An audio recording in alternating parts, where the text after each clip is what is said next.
Hey guys, welcome to the channel. It's me, Colin, Project Constitution. We got a great show for you today. I have a former Turning Point employee with me today, Kelia Campbell. She was hi. She was Yeah. fired in the mass wave of terminations a while back. So we're going to talk to her, interview with her. I'm starting something new on this channel here. If you see down the bottom where it says you can donate to this link, it's like a super chat. So if you like what I do, if you want to support independent journalism, um, then you can go ahead and send a comment. You can send a donation. Anybody who sends a donation and leaves a comment at that site right there, I'll read out your comment live on the stream like a super chat. And yeah, and it's also, by the way, it's pinned in the chat. So if anybody, if you can't read it on the screen, just go to the chat, the live chat. It's pinned up at the top. And so without further ado, I guess we'll go ahead and get into it. Welcome, Kelia. How are you today? Hey, I'm doing great. I appreciate you having me on the show. I've been a fan since I saw you. I think you're doing some amazing work on the Charlie Kirk investigation. And we need this. We need vocal people. We need people on every level. And there's a reason why I've made the decisions that I have and the decision to come on here. And I just want to preface the whole thing with, I'm not trying to sway anybody either way. I'm not trying to sell any specific conspiracy theory. I simply just want to tell people my truth, my experiences working there, and specific instances, stuff that leadership has told me, stuff that I knew that went on behind the scenes. And if you think it aligns with a theory or it connects some dots for you, have at it. I'm here for it. But yeah, I just want everybody to know I'm not here to sell something. I'm just going to tell you the truth. And I think people need to know what the people are really like at Turning Point. That goes for USA and Turning Point Action. I think people need to know what they're like, know who they're supporting, know what kind of employees they have and leadership they have.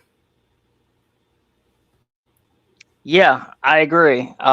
And I say you have a lot of courage for speaking out. We definitely appreciate it.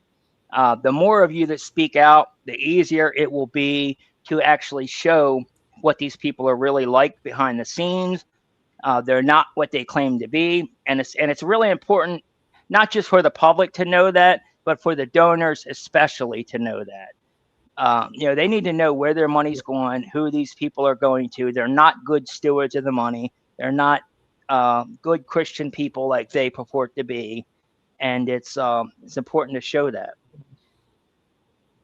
And the ones that post I was just gonna say the ones who post the Bible verses and wear like the cross necklaces, those are the worst. yeah, exactly. Like Erica, for example. She's got to interject. She has to interject the Bible verse into pretty much everything she does. It's ridiculous. I just want to react to this comment. No, it doesn't. Sure.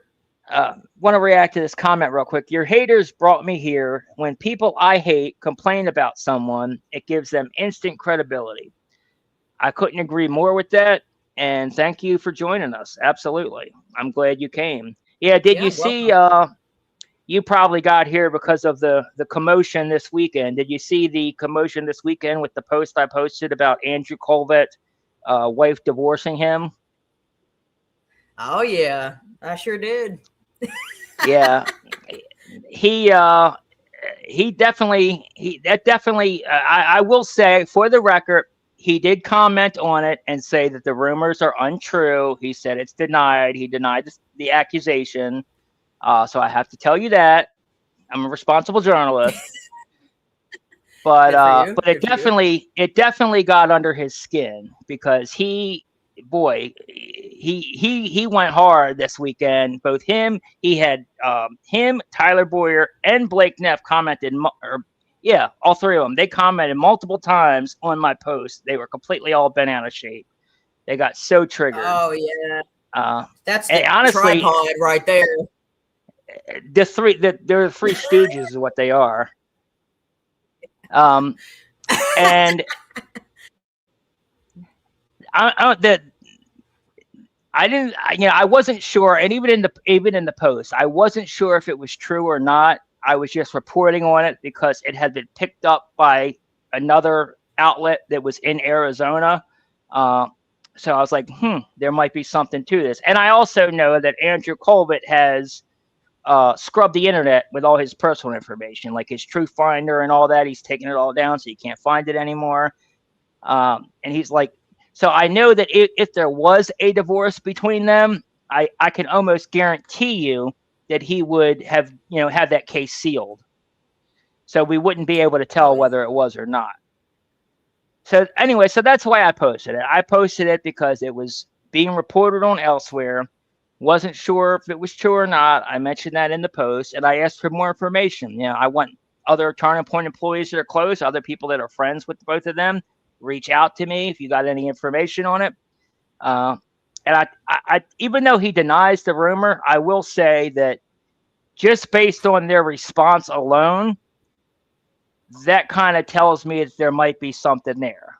Yeah, there might be some fire behind that smoke, because they sure got bent out of shape this weekend over that. Yeah, and this is what I tell people. If it weren't true, why are you so mad? If it's not true, why do you get all bent out of shape? And here's my other thing. They're like, I'm viewed as a traitor now. I'm like a Benedict Arnold to them. And it's just like, what's there to leak?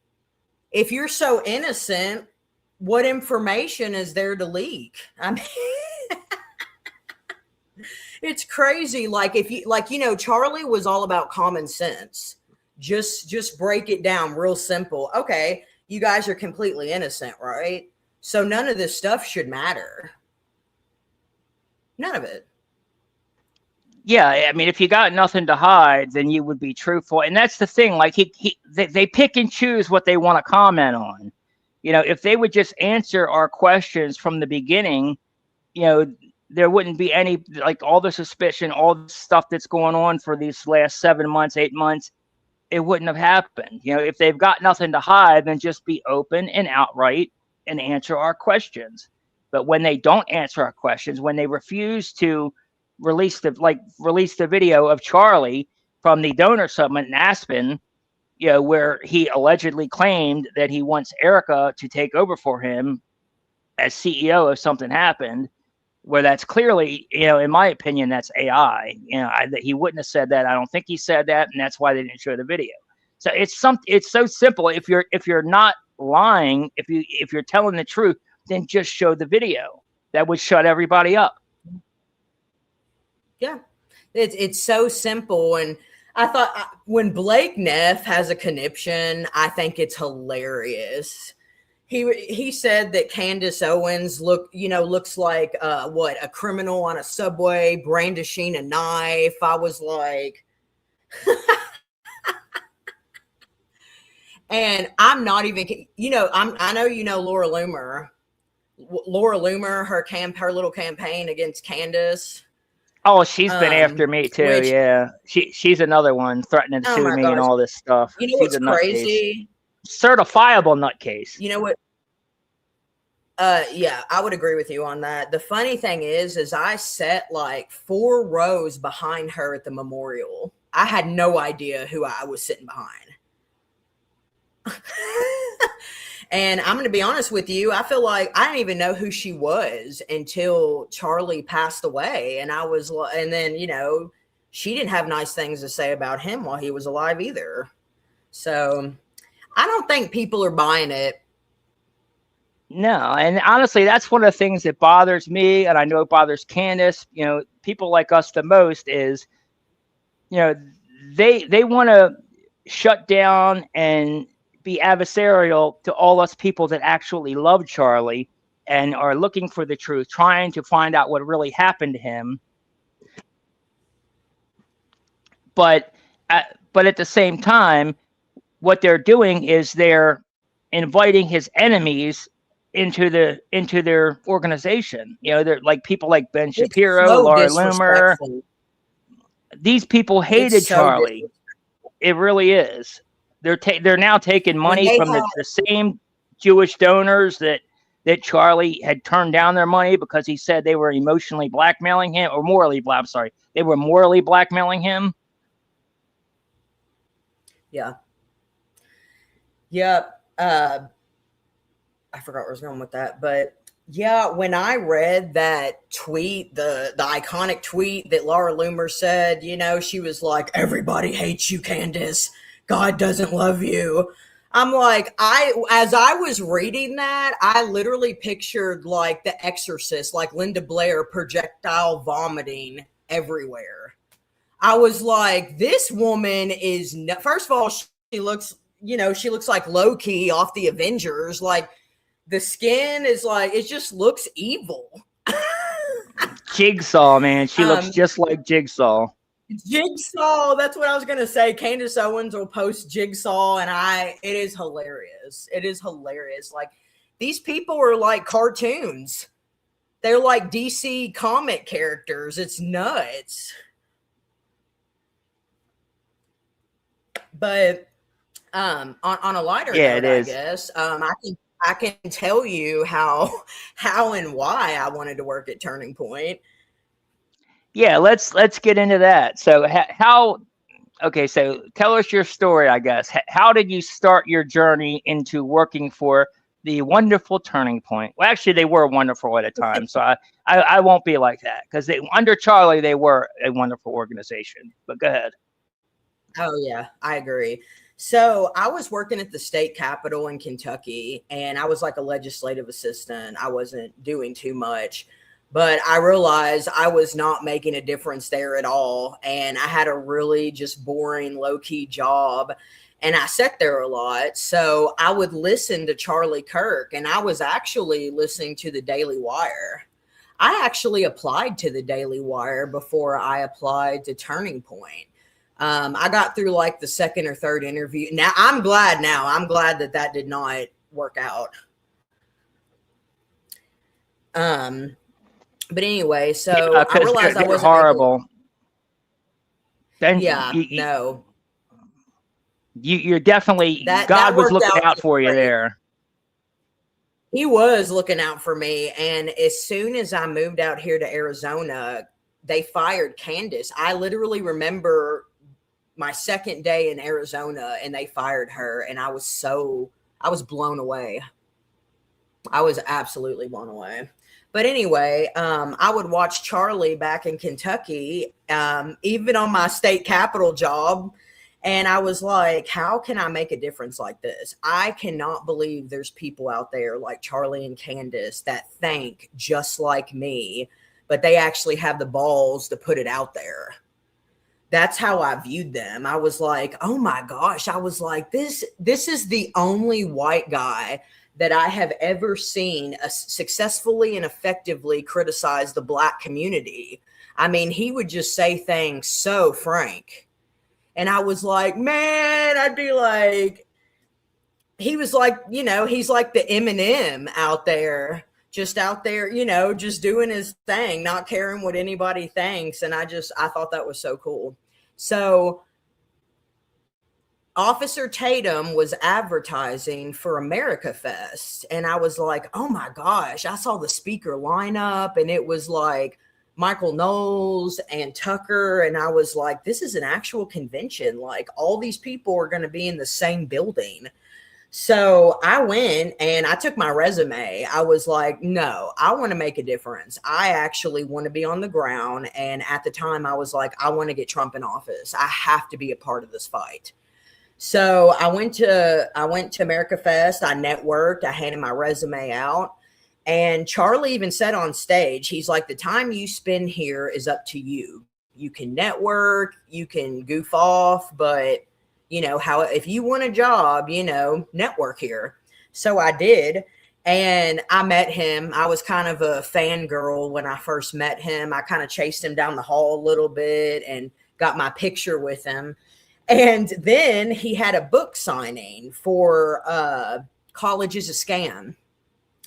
And I stood in line and I got my book signed. And I looked at him and I was like, I'm applying to Turning Point. I just want you to know I'm applying to Turning Point and I'm going to work for you someday. I was like, I want to work for you.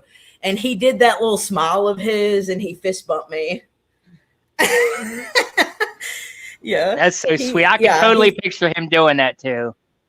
Yeah, that little, yeah, he like fist bumped me. He probably thought I was crazy because I don't do very well around high profile people. I probably scare them actually.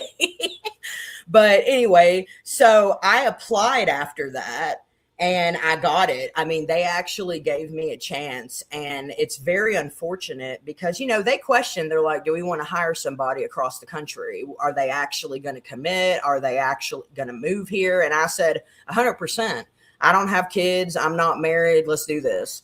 So they picked me. So let me just, okay. So you were in Kentucky when you applied to be hired, and they actually chose you and you moved to Arizona. That's awesome. They took that risk on you, that chance on you, and you were willing to do that. That says a lot. And I made a deal. I made a deal with God. I said, if you can get me a job for Turning Point, Charlie Kirk's organization, I will load up my RAV4 and I will drive 27 hours to Arizona and move there. And that's what ended up happening. And I love this state. I really do. I feel like, yeah, this state just fits me like a glove. But yeah, I moved out here, and I'll always have a special place in my heart for the manager that chose me.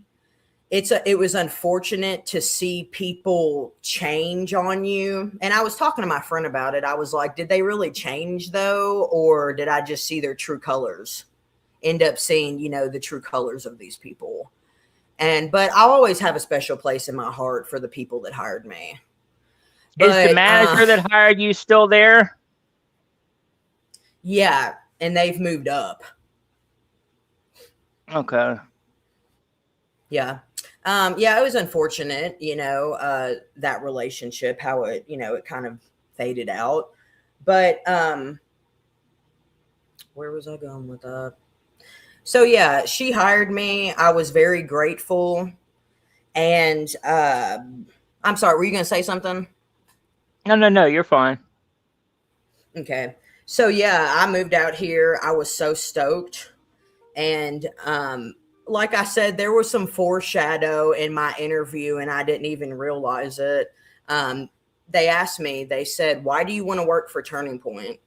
And I said, because I believe that good will always conquer evil in the end. And I literally told them that I thought that Charlie was a modern day prophet.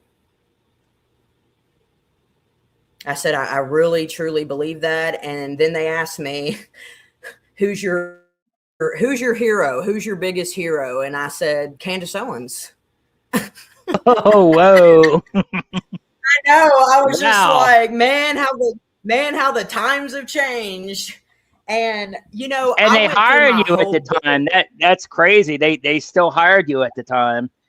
That just shows you that Candace was at the time, you know, a big part of that organization. You know, they could try to deny it. They could try to, you know, hate on her all she wanted, but Charlie loved her. She loved Charlie, and she was a big part of that. They had a beautiful friendship. And I got to tell you this, I was so mad at her for the longest time. So after I started working at Turning Point, you know, and, you know, I was getting a little, I guess you could say, I drank the Kool-Aid. I was drinking the Kool-Aid. And I completely turned against Candace. I was like, she's lost her mind. I was talking mad-ish, which I hope she never sees that because I love her. I love her so much. I love her so much now, but I was talking some ish. And I was like, why has she gone nuts? Is this like postpartum like psychosis? Like, she's Catholic and she had like those 4 kids back to back. I was like, maybe there's something wrong. But I was like, why is she anti-Israel and why is she talking about Brigitte Macron? But I mean, if it wasn't for Candace, I wouldn't even know the First Lady of France's name. So I guess that's good. But anyway, after Charlie died, I want you to know my dislike for her completely went away. I mean, it was a spiritual thing. I locked myself in my apartment. I didn't leave my apartment for days after Charlie died. Like, everyone else was going out doing the candlelit vigils and, taking pictures and videos of themselves crying.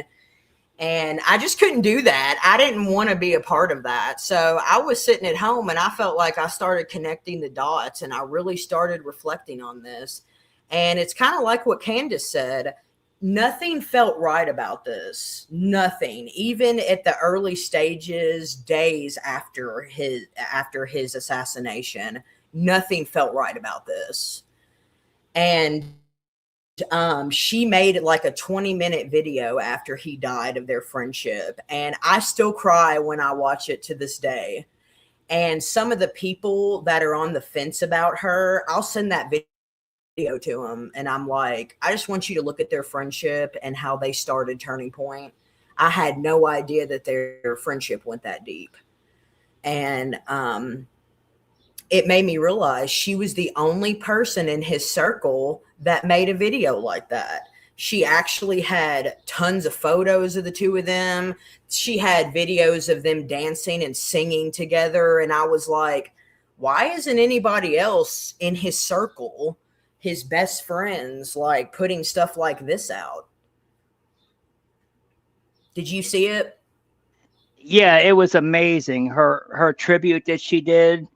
Yes. And it was, honestly, it was real telling because she's one of the very few people that actually came out and was correcting the record and saying, like, honestly, she's the only one that was grieving properly. Yeah. In the wake of Charlie. Everybody else seemed to just want to just throw it under the rug. We're going to keep on going. We're going to keep on going with the Charlie Kirk show, business as usual. Erica is doing that. Were you on the Zoom call, the company-wide Zoom call with her that day? Actually, there were 2 of them. There was that was USA. That was a Turning Point USA meeting. Okay. Oh, that's right. Because you were part of Turning Point Action under Tyler Boyer, correct? Yeah. Yeah. The 501c4, the political arm. Okay. Gotcha. Yeah. But Candace was, she was the, it was a beautiful, beautiful video that she released about them. And when she finally did, go ahead. Well, I was just saying, like, it was beautiful. And like I said, any disagreement I had with her just completely faded. My dislike for her at the time completely faded. And I thought to myself, Charlie would not want me to hate Candace. He would not agree with that. He doesn't think you should hate anybody. And, their friendship, even though they didn't agree on Israel, and even though they saw things differently, he never forfeited that friendship, just like with Tucker. Yeah, exactly. So you want to tell us, where you on the 10th, September 10th, you want to tell us what happened that day, where you were, how you learned about Charlie, and I guess you can kind of go through the sequence of events of that and how you felt or whatever, Sure. It was an unusual day in many ways. My enterprise director came to town to shadow me, and we had a meeting with the mayor of Glendale, which was in my territory. We were all assigned a different territory, and we were in the meeting, and all of a sudden his phone kept blowing up. And he's like, all these people keep trying to call me. I'm going to have to step out. I'm sorry. I got to take these calls. Well, then the meeting concluded and the chief of staff came up to me and he's like, Kelvia, come here. Let's go to my office. And I was like, okay. And then we got in there and he's like, I think you should sit down. And I was like, okay. He's like, Charlie Kirk has been shot. It's been reported that Charlie Kirk's been shot. And of course I immediately started like tearing up and I was like, no, this can't be the case. And then, my enterprise director came back and he was just like, our worst nightmare has happened. Charlie has been shot. And he had just gotten off the phone with the COO. And, he said that he had caught a flight to Utah and he was headed straight to Utah. So all of us, the whole staff, the mayor's office, we were standing there just our jaws were dropped watching the news coverage of it. And that's when the actual footage of it was like circulating. And I saw the video for myself because, I decided I wanted to watch it. I wanted to see what those bastards did to him. So I watched it. I sent it to my parents. Of course, I called my mom and dad immediately. I said, Charlie's been shot. I don't know what his condition is. I don't know if the shooter is at large. I have no idea what's going on. Well, anyway, my enterprise director basically was like, well, I got to go. Charlie's been shot. I'm going to go on to headquarters. And he left me there at the mayor's office by myself, which looking back, I'm kind of like, man, what an asshole. And I was just like, this is the type of thing that I'm talking about and I'm going to get into is just the beta males that work for Turning Point. Like a lot of the males, the people in general that work at Turning Point, they are like the antithesis of what Charlie was. Yeah, I got you. Before we get into that, let me just ask you, like, when you first saw it, did you think something was suspicious when you first saw it, or did you just take it at face value, or at what point did you start to believe that something wasn't quite right about what they're claiming happened to Charlie, as opposed to what our eyes witnessed? Well, it didn't help that they paved over the crime scene days after it happened. That's when I was kind of like, what are you doing? But no, I definitely believed it at face value at first. I didn't think anybody was lying to me. Why would you make something like this up? I'm not going to lie. It did strike me as odd that it happened in Utah. And even my director made that comment. He was like, out of all places, Utah. And I'm going to be honest with you. I think my suspicion started then. To be honest with you, I was like, Utah, Mormon Empire? Really? Yep, it had to be Utah because that's where they had the Mormon Mafia. That's the only place that they can control every aspect of it. It's the truth. They control the people in the the cops that were there that day. They control the people that were in the hospital, the surgeons that were in the hospital, the media. They control everything. So, and honestly, a lot of the people there that day, I don't think they were even actual like students. I think they were, operatives on the ground, because there was a lot of people in a maroon shirt. Yeah, that was mentioned, on Candace's show. She said a lot of witnesses there said none of those were students. None of them were students that actually went to that school. It was other age groups and other people. And did you see that come out? I forgot what his X handle was, but the guy that got a hold of the documents about the military, and they have a color for each mission and it names the color that day. And they said the day of Charlie's death, that color was redacted. That was the only day that the color. Yeah. And that's the thing. That's what I'm saying. I think I know in my mind my stance, but like I'm still one of those people. I'm open to the truth. It says that in my bio on X. I'm open to the truth. And if documents are if presented to me and I see hard evidence, I mean, what else are you supposed to think? What else are you Yeah, I mean, supposed to think with?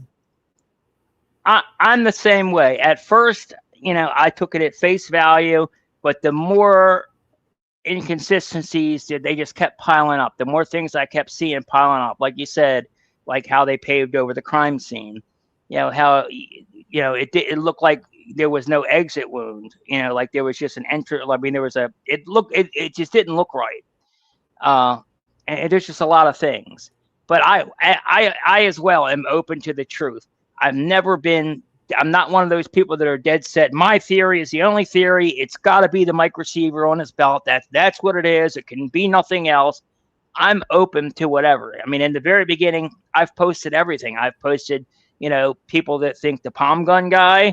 I've posted that. I've posted people thinking they're drones, and I've been kind of all over the board. Yeah, I'm open to wherever the evidence takes us, and if it like. I don't think it will because everything I've seen. But if something crazy comes out in the Tyler Robinson case that proves that he 100% is the guy that did it and it was killed by a gun, I would be open to that. I wouldn't be like, absolutely not. I'm not in it to have a narrative. I'm in it for the truth, and that's from day one. That's all I've wanted. That's all most of us want, and that's important to know because.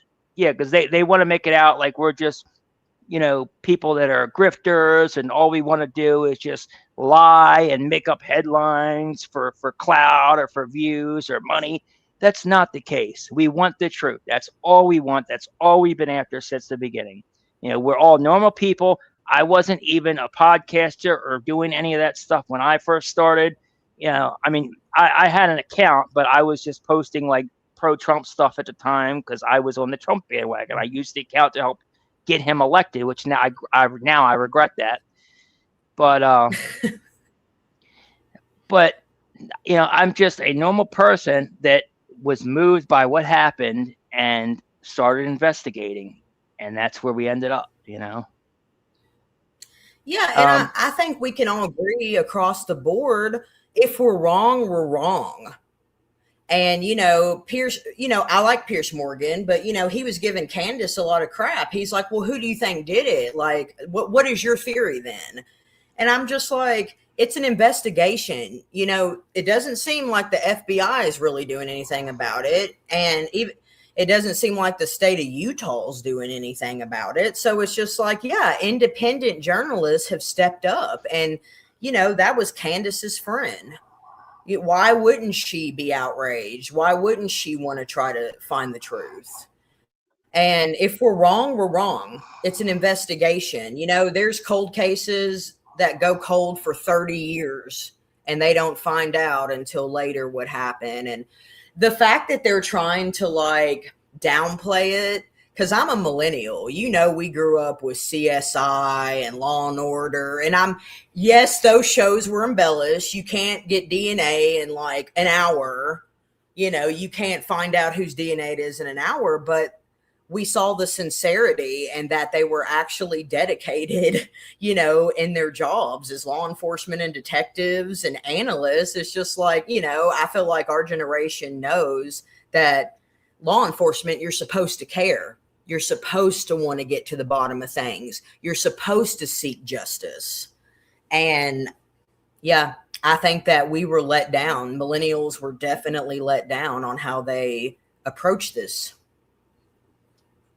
We all were. I mean, Kash Patel, he's even been on record saying that, the reason that he hasn't looked into other people, like even like the people that were talking before Charlie died, saying Charlie's going to die on September 10th or whatever, and even one of them made a song about it and everything.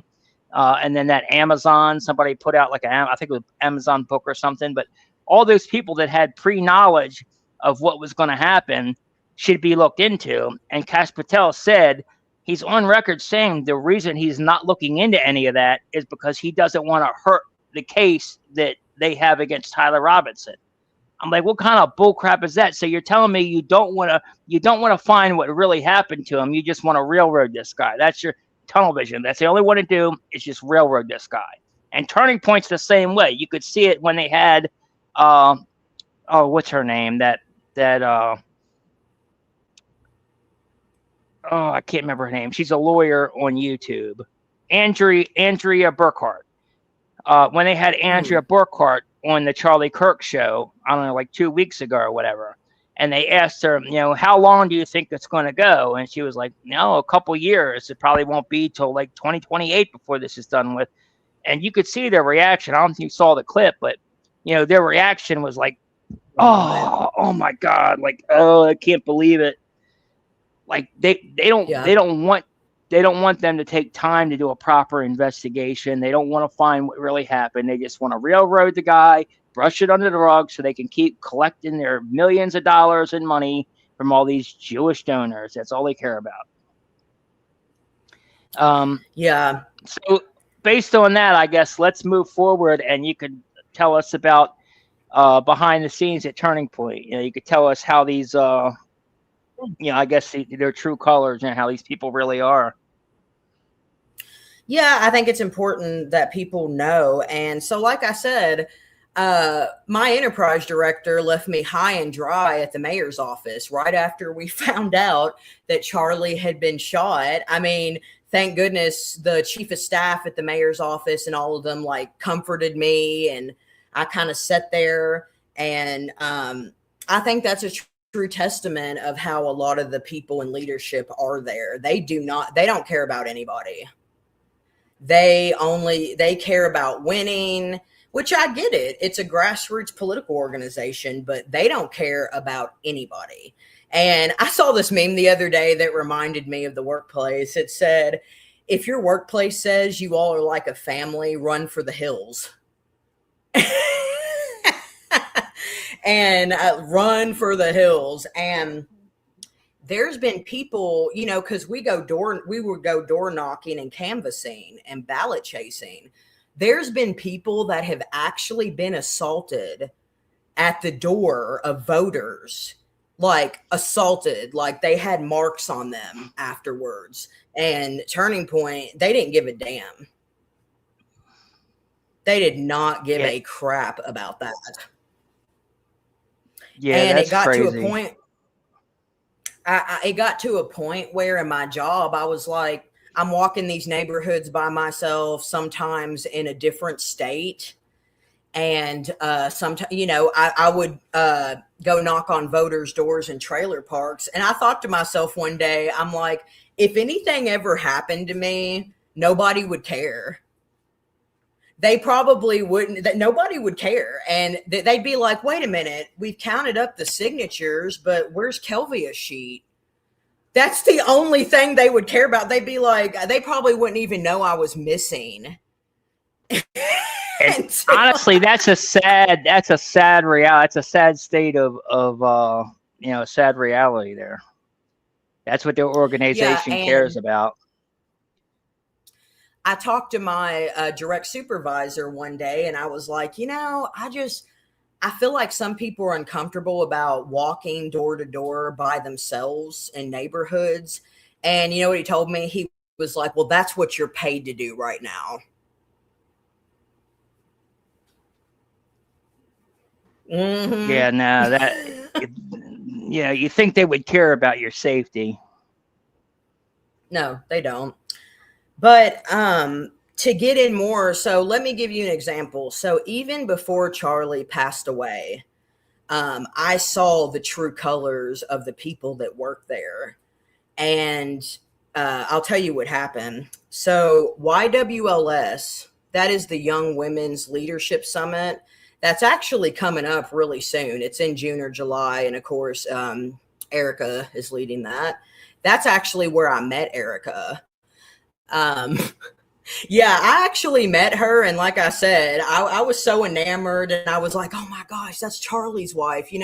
It's kind of like the preacher's wife. Nobody hates the preacher's wife. Everybody wants to meet the preacher's wife. You know what I mean? At church.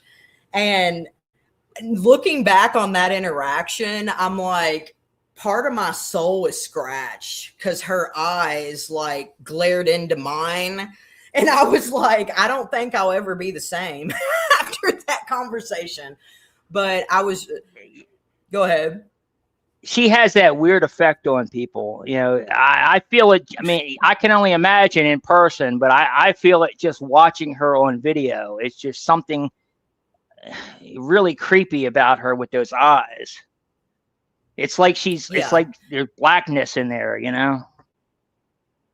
Yeah. And I told her, I just want to thank you and your husband for blessing us, with the opportunity for this mission. This organization's amazing, and you're a job creator for people. I just said all the things. I was like, I think you're amazing. You and your husband are a blessing. But obviously times change. So anyway, I was on this conference working, and this was the first conference that I'd been to where there was no leadership, no authority present. The COO wasn't there. So the people that they put in charge, there was no directors there. The people they put in charge were like equals to me. And I mean, these people will compliment you to your face, shake your hand, tell you you're good at your job. I've had people tell me how pretty I look that day, and then they're at my throat 5 minutes later. I mean, they don't even try to hide it. So all this is a women's conference too, by the way. So you already know there's tension. But we have a Chase the Vote department. It's kind of it's called CTV. That's like the middle-aged menopausal women's department. You know what I mean? That's like the Mormon trad wives and the single mothers. Well, anyway, two of them came on the trip. They let two people from CTV come on the trip. They'll remain unnamed. But they were aggravating me with the whole conference, and I didn't really know what it was, like the tension. I did my job. I showed up to every shift. I did everything I thought I was supposed to do. Well, after the conference, they must have held a grudge against me or something, because I get a call from the administrative director. My direct supervisor was on their honeymoon, so he wasn't there. So the administrative director stepped in and gave me a call, and he said, "You got a lot of complaints about you on from this conference." And I was like, "Really?" I was like, "What's going on?" And they made up these outrageous lies, and they said security was called to my hotel room. They said there was noise complaints. They said I was intoxicated. They said I was smoking in the halls of the hotel. And just to rewind back a little bit, one of those middle-aged menopausal Mormon women, at one point in the hallway of the hotel, she goes, "Is this your room right here? Is this your door? Is this your room?" And I was like, "Yeah." Well, I found out later on she was one of the people that reported me. And looking back, I was like, that's why you wanted to know my room number. You wanted to know exactly where I was staying. So they didn't like me or my roommate. And it really upset me because I was just so mad about the situation. But my roommate, unfortunately, took it to heart, and she was legitimately concerned for her job. So they were trying to go after my job. So these women and a few guys on the trip, they created a coup. And I guess they thought it was power in numbers, so they all reported on me. And I had a talking to by the administrative director and the enterprise director. But I want you to know, when I got receipts, I have to get receipts. I literally called the hotel in Dallas, Texas, and they're like, "Miss Campbell, there's no record of your stay that security was called." And then they told me they watched the surveillance, and they said security never even went down your hallway the whole time you were here. So when I started getting receipts for this, nobody wanted to talk about it anymore. Nobody wanted to talk about it. People are so nasty, man. They'll stab you right in the back. Honestly, there's a lot of people on X that are like that as well. It drives me crazy. You know, like if I have a problem with you, I'll tell you right to your face. There's no sense of trying to go behind somebody's back and stab them and connive them. Like, it's people like that to me are just evil. Yeah, and they couldn't understand for the life of them why our work relationship was never the same after that. These people don't see it as wrongdoing. That's not how their mind works. And so anyway, I told my enterprise director, I was like, you know what? I want to sit down with these people. I'm like you. I want to look you in the eye. I'm from Kentucky. You look people in the eye. You look your enemies in the eye and you talk it out, or a duel or something. So I told him, I said, why don't we sit down and have a formal meeting with the people who falsely reported me and their supervisor or director. And gaslighting is also something that's very common with the leadership. And then I swear that has to be a section in their training when they train managers and leadership. Gaslighting is a whole chapter. And my enterprise director was like, no, you don't want to do that. You don't want to sit down and have a meeting. And I was like, why? Isn't that the professional thing to do? And, you know, Charlie was all about, let's talk it out. Let's just talk it out. And he gaslit me and told me, he's like, Kelvy, if you do that, honestly, it'll just make you look like a tattletale. And he said, wild. And I said, oh, okay. So if I confront the people who told on me and falsely reported me, that makes me look like a tattletale. I was like, that's rich. That makes no sense at all. You can read right through it. You know, you can read right through their bullshit. Yeah. And I just couldn't believe it. I was like, wow, we can't even like be adults about this and confront people and have a formal professional meeting. Like, he tried to twist it and make it like that was not the professional thing to do. And, you know, me, I was angry. I was like, they were going after my livelihood. Like, I live out in Arizona all by myself. I have no family out here. I have friends that are like family, but I don't have any family out here, nothing. And that's what they were trying to do. And they just brushed it under the rug like they do everything else. You know, Charlie's death, brush it under the rug, everything. And another turning point, that was my turning point, if you will. That was my turning point. I was like, wow, when leadership and directors turn their back and let us independently go to this conference, they all came at me. And I realized how everyone I worked with really felt about me.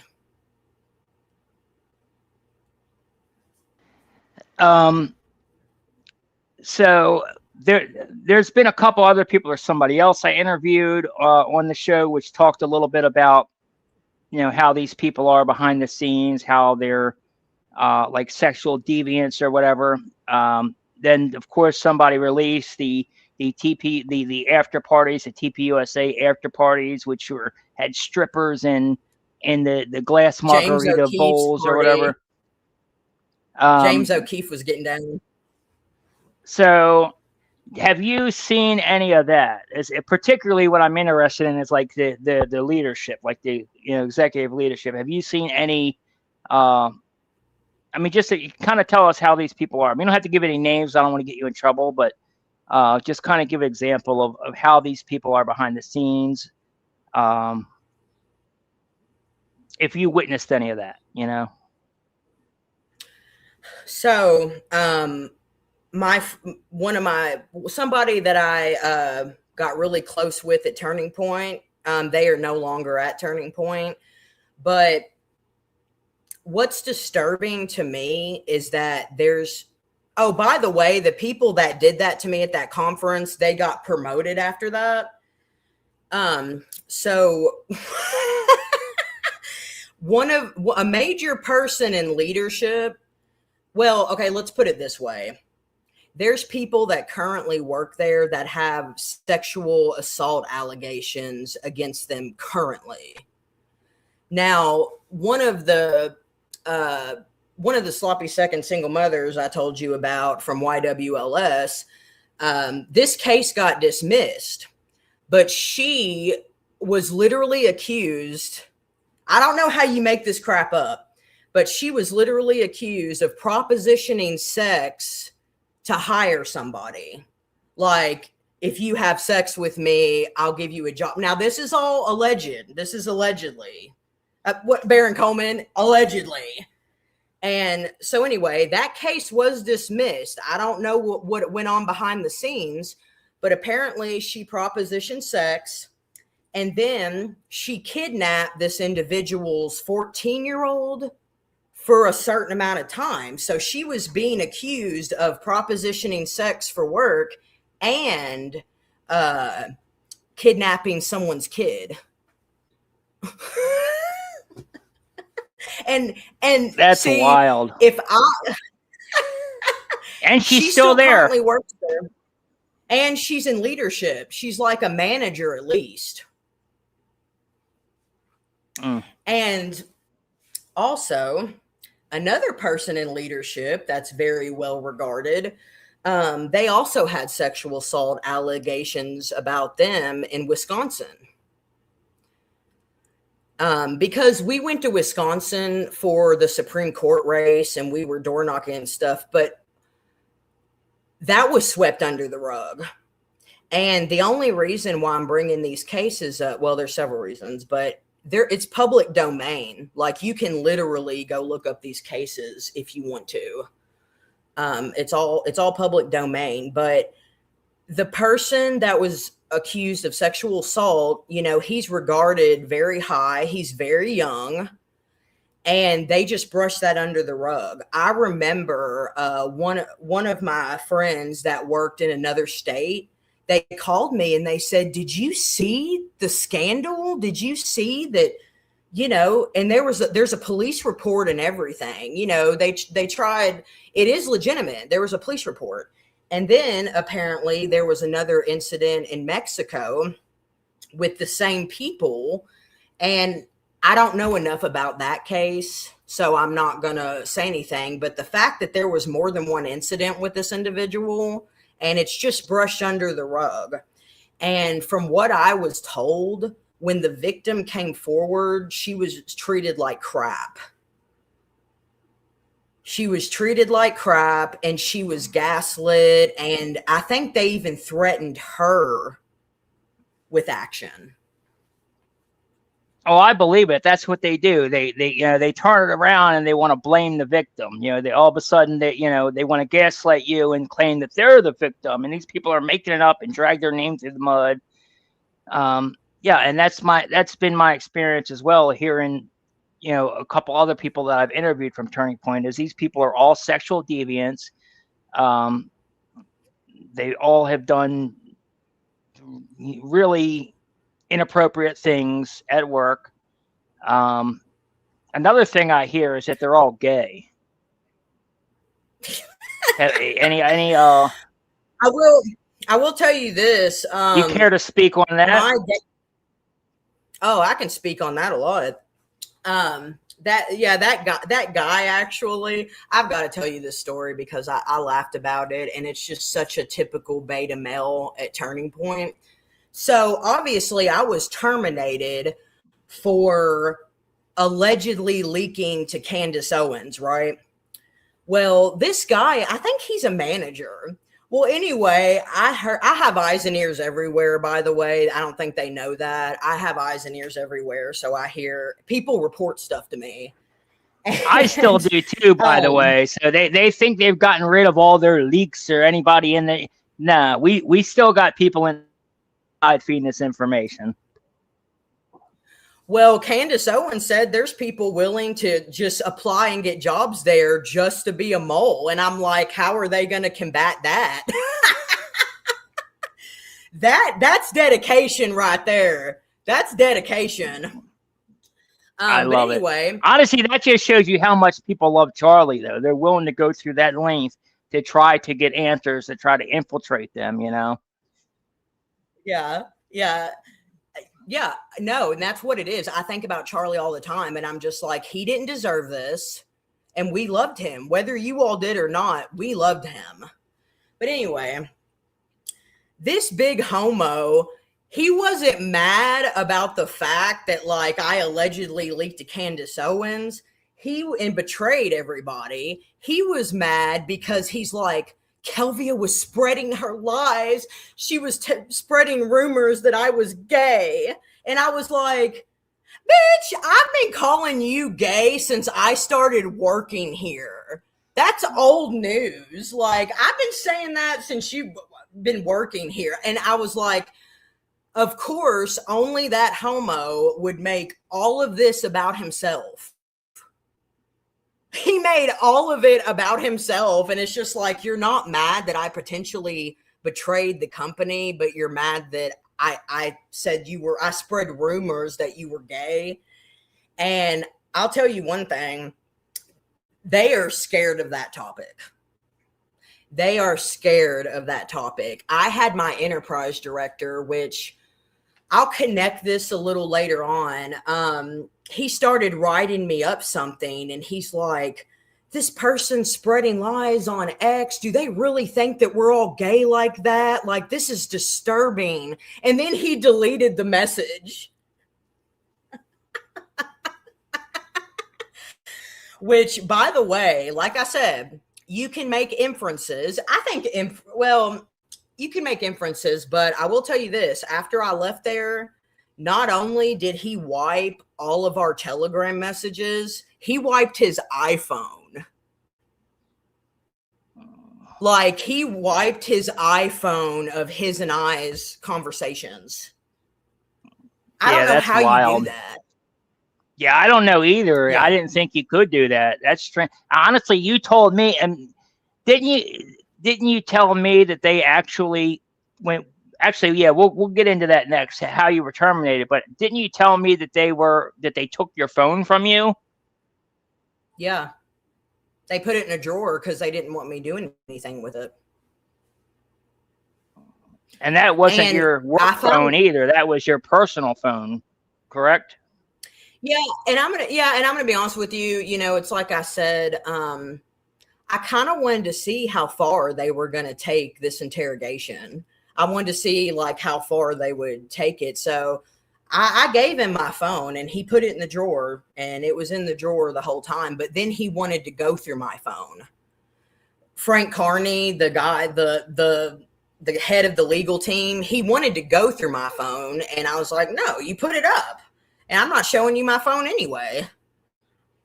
He actually had the nerve to ask you to go through your phone. He wanted to go through your personal phone. Well, he said, is there any videos or photos that we can see that you want to show us? And I was like, no. That's a weird question. But, yeah. What were we? But yeah, what did you say? We were getting into the how your termination came about. Yes. So, obviously you were fired during the mass, the wave of mass firings with their paranoia. Everybody's speaking to Candace Owens, and you were one of them that got hit in that round. And we're not going to go into whether you were actually talking to her or not, because that's irrelevant. And honestly, it doesn't even matter. But we'll just go ahead into how that came about. I'll let you tell your story on that. Right. So 3 weeks after Charlie died, it was October 1st. And that's kind of when the harassment started. I'll refer to it as harassment because, I mean, that's essentially what it is. There was a guy that I was affiliated with, and I was assigned a project with him while I was working at Turning Point. Mind you, they hired this guy. Like, this guy worked for us. Like, he was like a ballot chaser, but he worked for us. And they introduced me to him. He was in Young Republicans, he was in Log Cabin Republicans, and he was very involved. And but I post one day, I make a post on X about that poor Ukrainian girl that was stabbed on the subway. That story really upset me, so I was vocal about it. And I tagged this individual. I'm just going to refer to them as a third party. I tagged this third party. 5 seconds later, Tyler Boyer likes that post. And then, like 5 minutes later, he starts following this individual. This individual is like, oh, Tyler Boyer just started following me. And then about 20 minutes later, I get a phone call from my direct supervisor.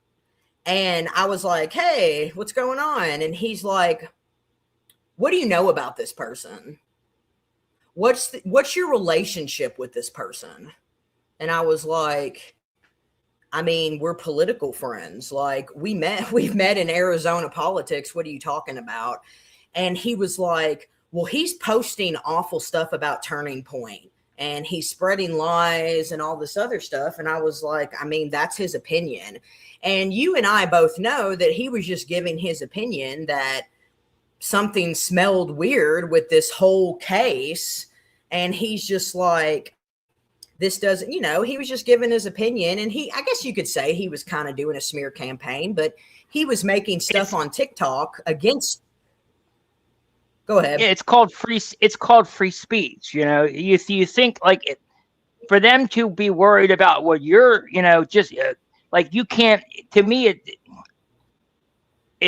Charlie was all about free speech. Okay. He specifically said that there's no such thing as hate speech. That's what the First Amendment is there to protect, is all speech, including especially, speech that people find distasteful, they do not like, all that stuff.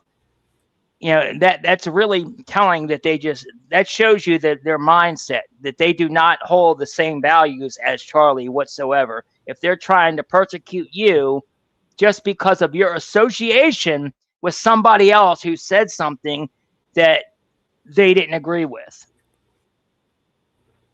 Yeah, and this was just guilty by association is what this was. Guilty by association. So he kept pressing me, and he's like, what is your relationship with this person? And mind you, I had a Telegram chat with him and another person in leadership, and we talked about this individual because this individual was going to run for mayor in a certain area. They were going to run for mayor. And I was like, it's not my fault that you all didn't vet him properly. It's not my fault. You all hired him. You didn't vet him properly. That's not my problem. And I can't control a grown person's actions. I have no control over this person. Well, anyway, he's like, I'm just trying to figure out why you would tag him in a post. And I was like, okay, whatever. So he told me, he's like, Kelvia, I'm gonna write you up for this. I'm going to have to write you up for this. And he said, and I have to document that we talked about this. And I was just so blown away. I'm still dealing with the shock that the leader of our entire movement was just publicly executed. And I was just, I had no energy. That was, that was only like 2 weeks. I think you said it was like 2 weeks after is when that happened. 3 weeks after that happened. And, you think that they wouldn't make any decisions on trying to hire or fire anybody, for at least like a year. People, your leader of the organization just got assassinated violently in front of you for everybody to watch. You think you think those people's jobs would be safe for a little while, but no, and apparently not. It's disgusting. And then on top of that, like I said, just just because of association. They want to. You didn't even say anything crazy, or just because of your association with this person. It's wild. Yeah, but this is the And it's communism I'm wrong. talking about. This is the communism I'm talking about. Like, once Charlie died, it's like they built up the gates around Turning Point, literally. I know that project was already in place, but you know what I mean. Like, they literally built a gate with guards and stuff outside of like the headquarters, and I wasn't even allowed to go in. Like, I worked there and they were like, we need to see your ID. I even had someone vouch for me, and they're like, she works here. She actually works here. And this was after Charlie passed away. But anyway, no, free speech is not a thing. Like free speech is just like, yeah, you can talk freely, but you'll get a talking to or disciplinary action. And And it seems like especially after he died, it seems like they have completely shut down the people that work there, like you guys, the employees of Turning Point. Anybody who has a differing opinion, they want a hive mentality. If you do not eat the Fed slop, believe everything they say, then you can't work there. You're not allowed to have any kind of opinion whatsoever, or else you're going to be terminated. And that's so wrong. And it goes against everything that Charlie ever stood for. But anyway, yeah, go ahead. So you can continue. yeah. So he said he was going to write me up, and he said, I'm going to email it to you. You have a day to respond to it and sign it. And I was like, okay. I have like no motivation. I'm at an all-time low because of Charlie's death, and I'm like, whatever, just do whatever you need to do. And then he calls me back like 30 minutes, and that's what he does. This director is something else. He was raised within Turning Point. Does that make sense? A lot of these people started at Turning Point as like kids, like 17 years old, or when Charlie first started, and they were raised through Turning Point. And, depending on who they modeled or who they, as they got promoted and higher up, it's like they're trained to be a certain way. They're trained to be a certain way. And he calls me back about 30 minutes to an hour later, and he's like, Kelvia, I've decided I'm not going to write you up. So he did that bad cop, good cop thing.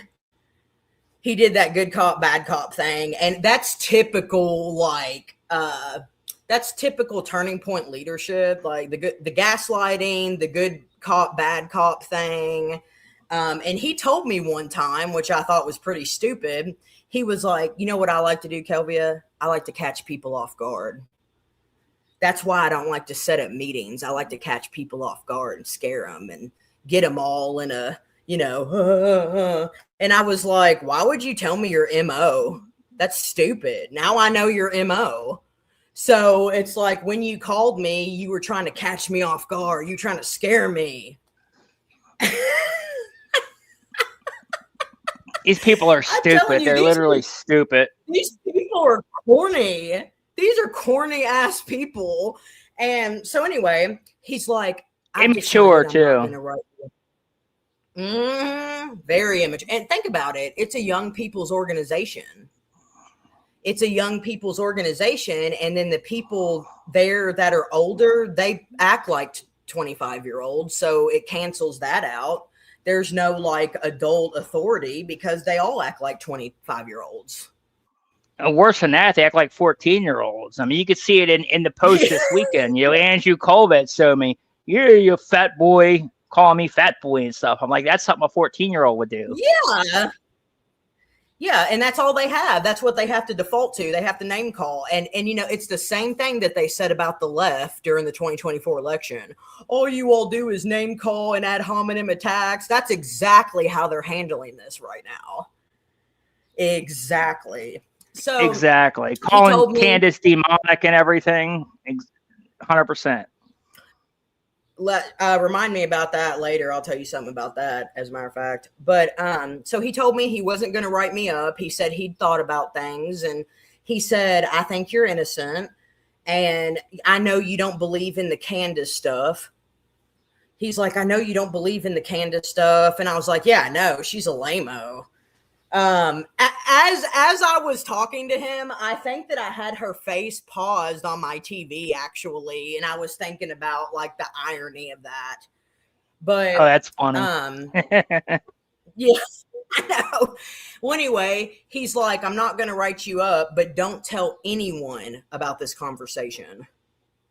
And he said, do not tell anyone about this conversation because it just wouldn't look good.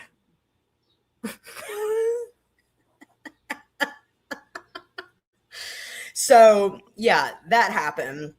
Yeah, that happened. And that's kind of when I had a few other employees, which I don't know if leadership put them up to do it.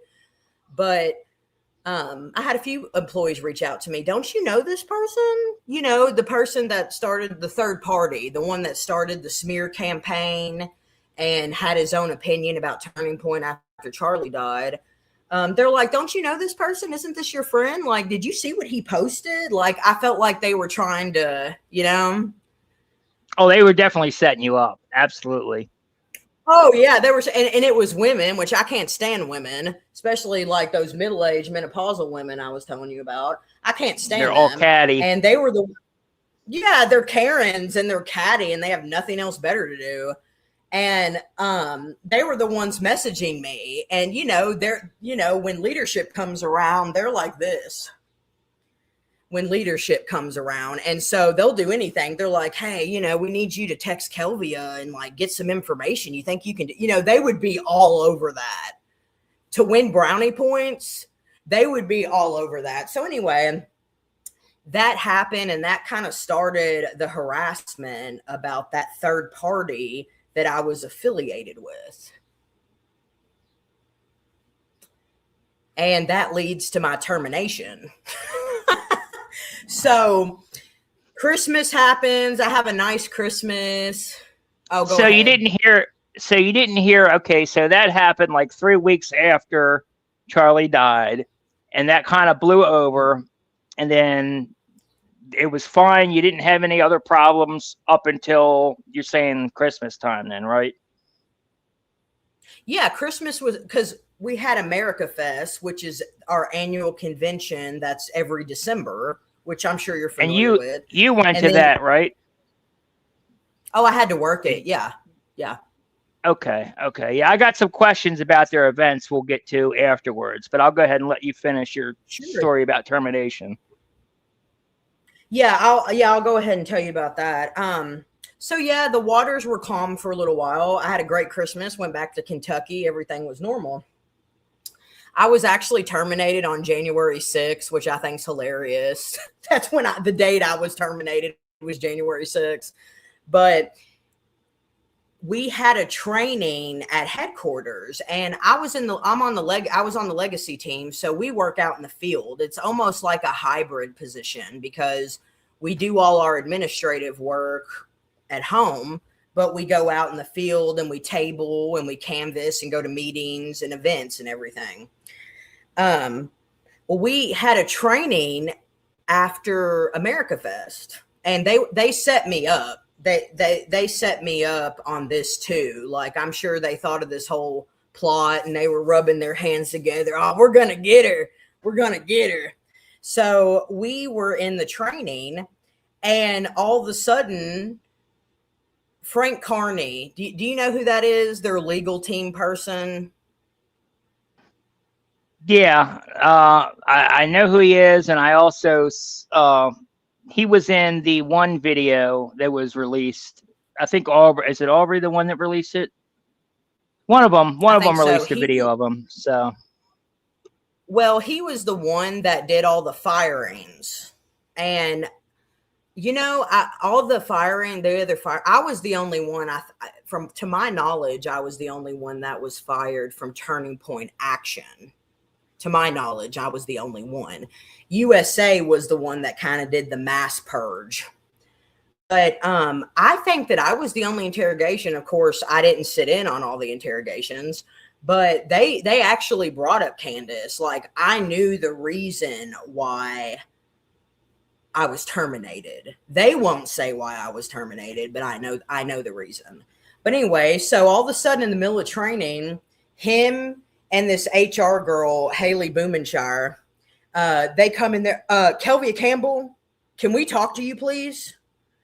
And I was like, oh God, I had a feeling. I was like getting up. I wanted to get up out of my chair like that. And I had about 45 seconds to gather my thoughts because we went from one side of the building to another. And I was like, I bet this is about that third party, that the guilty by association thing. So they take me in the conference room and he's like, wait, let me have your phone. And I was like, why do you need my phone for? And he's like, just because. And I was like, okay. So he took my phone and he put it in the drawer. And I actually looked into this. It is legal. Like if HR is conducting an investigation, they can take your phone, but there's limitations to it. They can't, you know what I mean? They can't keep it for an extensive amount of time. And it just has to be like the duration of your meeting. You know what I mean? And I don't know. he took it. I mean, I would have told them, hell no. I wouldn't have gave it up, period, personally. Yeah, a lot but of then people again, say at that, the time, you probably didn't know whether you were going to be fired at the time or what. But I mean, if they ask you for your phone, that's kind of like to me, that would be a pretty strong indicator of what's about to happen, you know? Yeah, so we sat down and like I said, it was like SVU. It was some Law and Order SVU shit, and that, you know, the whole good cop, bad cop thing. And he's like, yeah, we know all about it. Like, you know, did you post this stuff? They think that third party who was talking crap about them on TikTok and stuff, they believe that I provided them with material like photos, videos, text messages. They believe that was me that did that with the third party. And he was like, yeah. He's like, we saw it. We saw your messages. We saw your pictures and your videos. He said, didn't you know all your stuff's all over the internet? Didn't you know that? And he said, the disgusting things. I described him in my last interview. I said, this little piggly face sumbitch. And that's a good way to describe him. He's this little piggly face sumbitch. And it's funny because a British dude called in to my last interview and he's like, what about the piggly man? The piggly man you were talking about. That's hilarious. Man. And I know, I was like, but anyway, he was getting all puffed up and red, and he's like, the disgusting things you said, about Erica and people here, and there's people getting death threats because of you. Oh, so once again, it's all your fault. Oh, it's ridiculous. Yeah, they turn it around. We're the victim. Yeah, and they're just like, have you talked to someone's producer? Huh? And I was like, I was so confused. And he's like, have you talked to Candace someone's producer? And I was like, no, like, how the heck would I get a hold of Candace? Yeah, I have her on speed dial. But anyway, so yeah, they said that I was responsible for. They're so paranoid. Threats. They're very paranoid. And he told me, he's like, I'm going to ask you again. Have you talked to media, a reporter, a journalist, anything? And I said, no, we're not allowed to. And he's like, he kept getting mad. He was so mad. He was like, what about a producer? I was like, no. And I straight up told him. So I was planning on quitting. I told my direct supervisor at America Fest that I was done. I said, I can't, after America Fest, and I saw that ghastly performance, I was like, I'm done. I can't work here anymore. I told my enterprise director, I said, Charlie's gone. I actually loved him and I actually tried to live by his philosophies, unlike everyone else. And I said, I miss him and it's just not the same without him. I mean, how could it be? There's no turning point without Charlie Kirk. So anyway, I told... Hold on. And that, I just want to say something. And that's what they don't realize. They think that they can go on. They think that nothing's changed. They think they can ignore all the base, and say they can just, say, oh, it's just a bunch of leftists that hate us. It's just a bunch of leftists saying that. No, it's not. No. It's Charlie's people. It's his own base. It's people like you. It's people like me. It's people that watch the show. It's people that were his fans. It's people that love him. And he was turning point. There is no turning point without him. Yeah, they might have gotten, infused with $200 million or whatever, out of people, using emotional blackmail or whatever. But when it comes down to it, once that money runs out, they're done, because it's not the same thing. They will not survive without Charlie.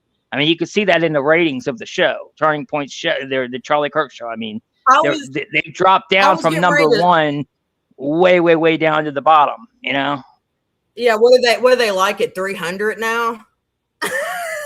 It's way down there.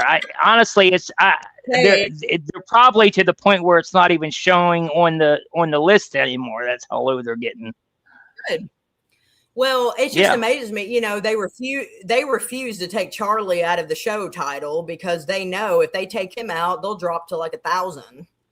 They know that, if they take his name out of it. And that pisses me. And that, honestly, that's the number one thing. Besides, I say it all the time, besides whether you believe anything else that we're saying about whether you believe the Fed slop narrative, whatever, the number one problem that people have is they are still posting from a dead man's account. They're still using the ghost of Charlie. You could see it with the chapter members that keep speaking out and resigning and stuff. They're using Charlie's ghost, and it makes people sick. It's in bad taste, and it makes people sick, and they just ignore that. The people I've watched the comments in their live stream all the time, every day. The same thing. People stop using his name, stop using his channel, stop posting from his social media, but they just ignore it all. Do you remember Erica literally said that they weren't going to do that? She said that's weird and tone deaf. Yeah. And I was like, yeah, it is. It is weird. You're right. But no. And that's another thing, how we said, like, if it's not true, you wouldn't, if it's not true, then why are you so mad? Well, it's just like, Candace has the number one global podcast and you all are like 300. So like, what does that say? What does that say? That means, you know what their problem is? They think that they have fooled their audience. They think that they've outsmarted their audience because they are the arrogance of the people there. I mean, it's just, they wouldn't even think that people would ever think something different because they're smarter. And, Charlie Kirk started this organization and, you have to keep up his legacy. So you can't entertain. If you entertain any other narrative or theory, they'll call you crazy. They call you mentally ill and they'll tell you to go touch grass. Yeah, I mean, it's crazy. Just like they're calling Candace demonic or whatever. And, and then all of a sudden, and you could tell it's clearly a coordinated paid campaign that they're running, because then the same usual suspects chime in, all saying the same thing. All the pastors that are affiliated with the Turning Point faith, they're all saying the same thing. Candace is demonic and she's evil. Like they think we're stupid that we don't see it. We all see that it's all just propaganda. It's all fake and gay, You know what? I thought about that. She started the whole fake and gay thing. I was like one day I woke up when I started realizing things. I was at Turning Point and I was like, everything is literally fake and gay. That's a perfect way to describe this place. Well, I'll finish the termination story, and then speaking of calling Candace demonic, well, that's a great segue into the next thing I was going to say. But so I told him, I said, look, I was planning on talking to Tyler Boyer today. I'm leaving, like on my own accord. I plan on leaving Turning Point. But, they had to make a scene about it. They had to call me out in front of everybody during that training. They had to do an interrogation. They're beta males, so they're drama queens. It has to be a whole drama thing. So I told him, I said, I plan on quitting anyway. And he's like, well, we don't know if termination is in the equation yet. I said, okay. And so basically he told me, he's like, this is your last chance. Did you talk to Candace Owens' producer? And I was like, no. And then I finally told him, I'm not talking anymore. These are some pretty heavy allegations, and I'm not saying anything else without legal representation. I was like, you keep accusing me of this stuff. Good for you. I said no. Yep. So he was acting like we were under oath. This is your last chance, to tell the truth or whatever. And I'm like, he's not licensed here, by the way. I think he's licensed in Texas. So I don't know if conducting these mass firings is considered practicing, but that's all I'm going to say about that. That's all I'm going to say. But he kept asking me, he was like, are you going to tell us you want to share some statements or some messages you have between Candace and her producer? And I was like, no. I said, no, not without legal representation. No, I'm not saying anything else. So finally he gave up and he was like, well, you have to leave the building. And I was like, okay. He's like, we're going to escort you out of the building. And I said, okay. Like, I went and gathered my stuff out of the training room, and he escorted me out, and I was like, peace. And I've never been back ever since. And I didn't even know, like, if I was exactly, they never told me I was terminated. I didn't know that I was terminated until I got home and I got a termination confirmation email. Honestly, it's because they're pussies. They can't tell you right to your face, No, that's what it is. They're beta males. They're pussies. Yeah. And so the enterprise director and the COO, of course, neither one of them had the balls to say anything to me. I'm sure their attorney told them, not to say anything to me, don't interact with me.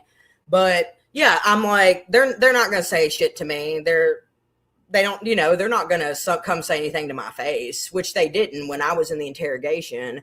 It was just me, Frank, and that HR girl. That's it. Okay. So, yeah, so that was pretty much it in a nutshell. And I found out later on, after I was terminated, they actually went after some of the people that they thought were my friends. They also interrogated them about me. I found that out later on. And my direct supervisor told them, they said, we don't have time for that. I'm sorry that she was, some of you were friends with her, but we just can't deal with that. And he said that I would try to video them, not to talk to me, not to engage with me, because I would video them or try to gather evidence. And he told them, if Kelvia reaches out to you, you let me know, like report it to me. That's like other level paranoia. Like, they are insane. That's so wild. But they wiped. Honestly, that's what it does. It screams a cult to me. It's cult-like mentality. Yeah. To me, that screams it's a cult. Yeah, and I don't think they realize that. And I think the people that have been there long term, it's just ingrained in them now. It's just second nature to them now. Like, we don't talk about that, or you're not supposed to do that. And my enterprise director, he got to this point where I was like, why is he acting like this is the military? He was like, when I ask you to do something, I don't want to hear a yes and. I just want to hear yes. He's like, there's a difference between yes and yes and.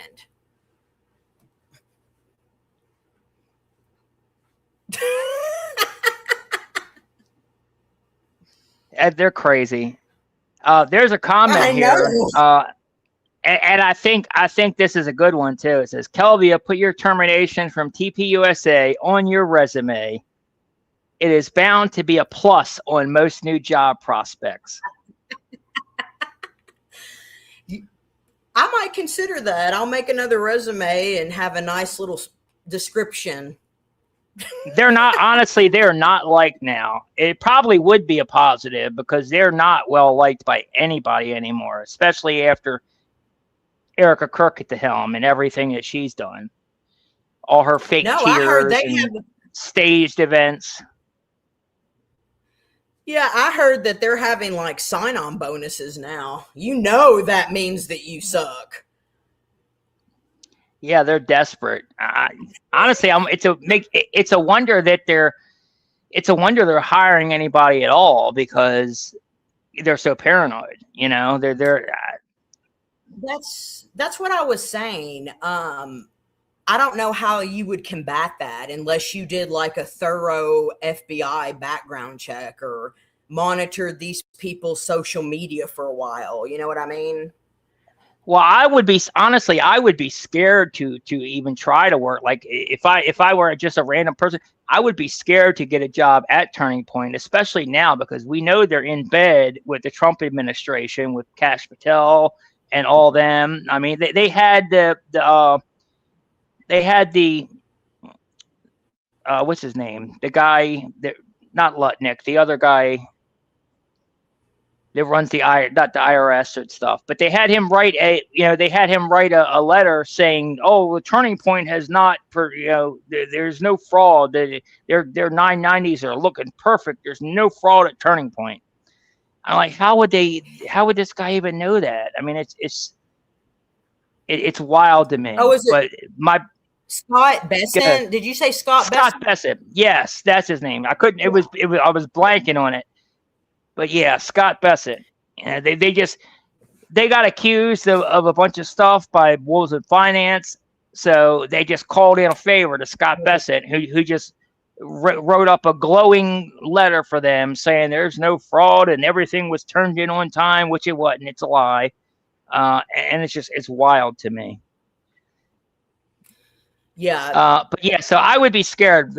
My point on that is I would be scared because, if they're in bed with the administration, then, like you said, they probably do have like the FBI wiretapping them and tracking their phones and their social media, looking for anybody who might be speaking out.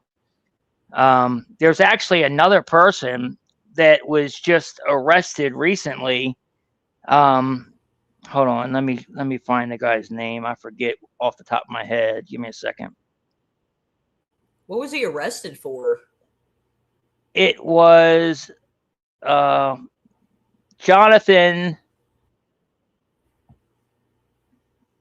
JC. Hold on, give me a second. It is it is Jonathan. Let me find it.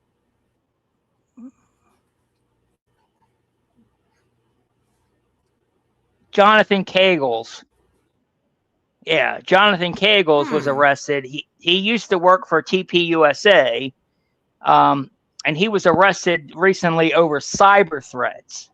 But what we think the real reason they arrested him for was because of leaking information from Turning Point, and that's why they targeted him and arrested him. Ooh. So I would be scared to work for Turning Point in this current climate. For that reason alone, just the surveillance state that he would be under, and like I said, it's a cult mentality. Erica's like, we're all a family. I want you to be part of the family. Hey, stop. I have brown eyes. I can't pull that look off very well. Yeah, it's wild. Now, honestly, nobody can. It's like, that's why I think she's like an alien or like an android or something. There's something weird about her for sure. This is all, Colin, this is all a psyop anyway. It really is. We're all living in the Matrix. We really are. We're all living in the Matrix. I want you to know, I completely changed. I was never a conspiracy theorist. I don't know if I would even call myself a conspiracy theorist. I just look at evidence. I have my personal experience with Turning Point. I worked there for 2 years full time. I have that experience. And then when I look at the investigation and the stuff that you have uncovered, Candace, Baron Coleman, True Sword, when I see the stuff you all have uncovered, it's like, well, yeah, that matches. That aligns with what I know to be true. So if you don't mind, I think this is the last thing I'm going to end with. I haven't talked to anybody. Well, we don't have to end, but this is really the last thing that I have to say. I haven't really talked to anybody about this, but I'm going to backtrack a little bit. So after YWLS, after that women's conference where they created a coup against me and tried to get me fired, I lost a lot of respect for leadership because I set up a meeting with somebody very high up in leadership. And I think it takes a lot after you were accused of all that at a conference and, you know, your job was threatened. I think it takes a lot to go to someone high up in leadership and set up a meeting with them. That's not necessarily what the meeting was about, but he brought it up. You know, I was just thinking about maybe moving around in the company, maybe seeing what my options were. You know, after 2 years of being in the field, you know, maybe I could swap out for the office or something. And I want you to know, he threw it in my face. He's like, well, getting security called on you at a convention isn't a real good start now, is it? And so he completely took their narrative. And then, you know, I said, look, just for the record, I just want you to know that none of that happened. This is untrue. None of that happened. And you know what he says? He's like, that's for you and your director to deal with. That's for you all to deal with. So it's just like, I sat there and I told him to his face, I didn't do this. I didn't do this stuff. And so that's when I lost respect for them. Because it was important enough for the administrative director to call me, the enterprise director to call me about it. And obviously he believed the people that falsely reported me. So I just felt like the team was against me at that point. You know what I mean? Why wouldn't I feel that way? And to reiterate, I know a lot of people think that like I'm a traitor or whatever to the company. But after what I've told you, like, would you really defend these people? Why would I feel inclined to defend these people? I know how they are. I know how they are. So, no, you're not my friend. You're not loyal to me. So, I don't know. I felt like a lone wolf there for a while. But you were talking about how they say Candace is demonic. Well, when I had a meeting with this person in leadership, I brought Candace up because I was curious. And mind you, I was still kind of brainwashed at this point. I was like, and you know, it was because of Charlie. I was like, we're pro-Israel, you know, we're pro-Israel, we're this, you know, and that was my mentality. Well, I asked this person, I said, what's the deal with Candace Owens? Like, what's her deal? Like, why is she speaking against the narrative? And why is she so anti-Israel? And what's going on? And you know what he said? He said, she's a black conservative, and black conservatives are conspiracy theorists.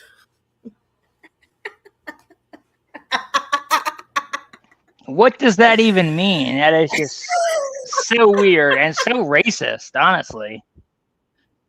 I know. I was like, oh man, did you hear about that case where that girl got in trouble at Turning Point for like saying the N-word in messages or something? Yeah, and Did you hear honestly, about that that? was yep, and that was actually a setup because that person was. I got a story coming out on that soon, but they're connected to the Koch brothers, and that was Mm. what got Andrew Colvett's foot in the door in the first place to be able to become the PR guy or whatever. So that was definitely a setup. But go ahead, whatever you're going to say about it. Yeah. Yeah. So the individual that I'm talking to, I think he was a part of that.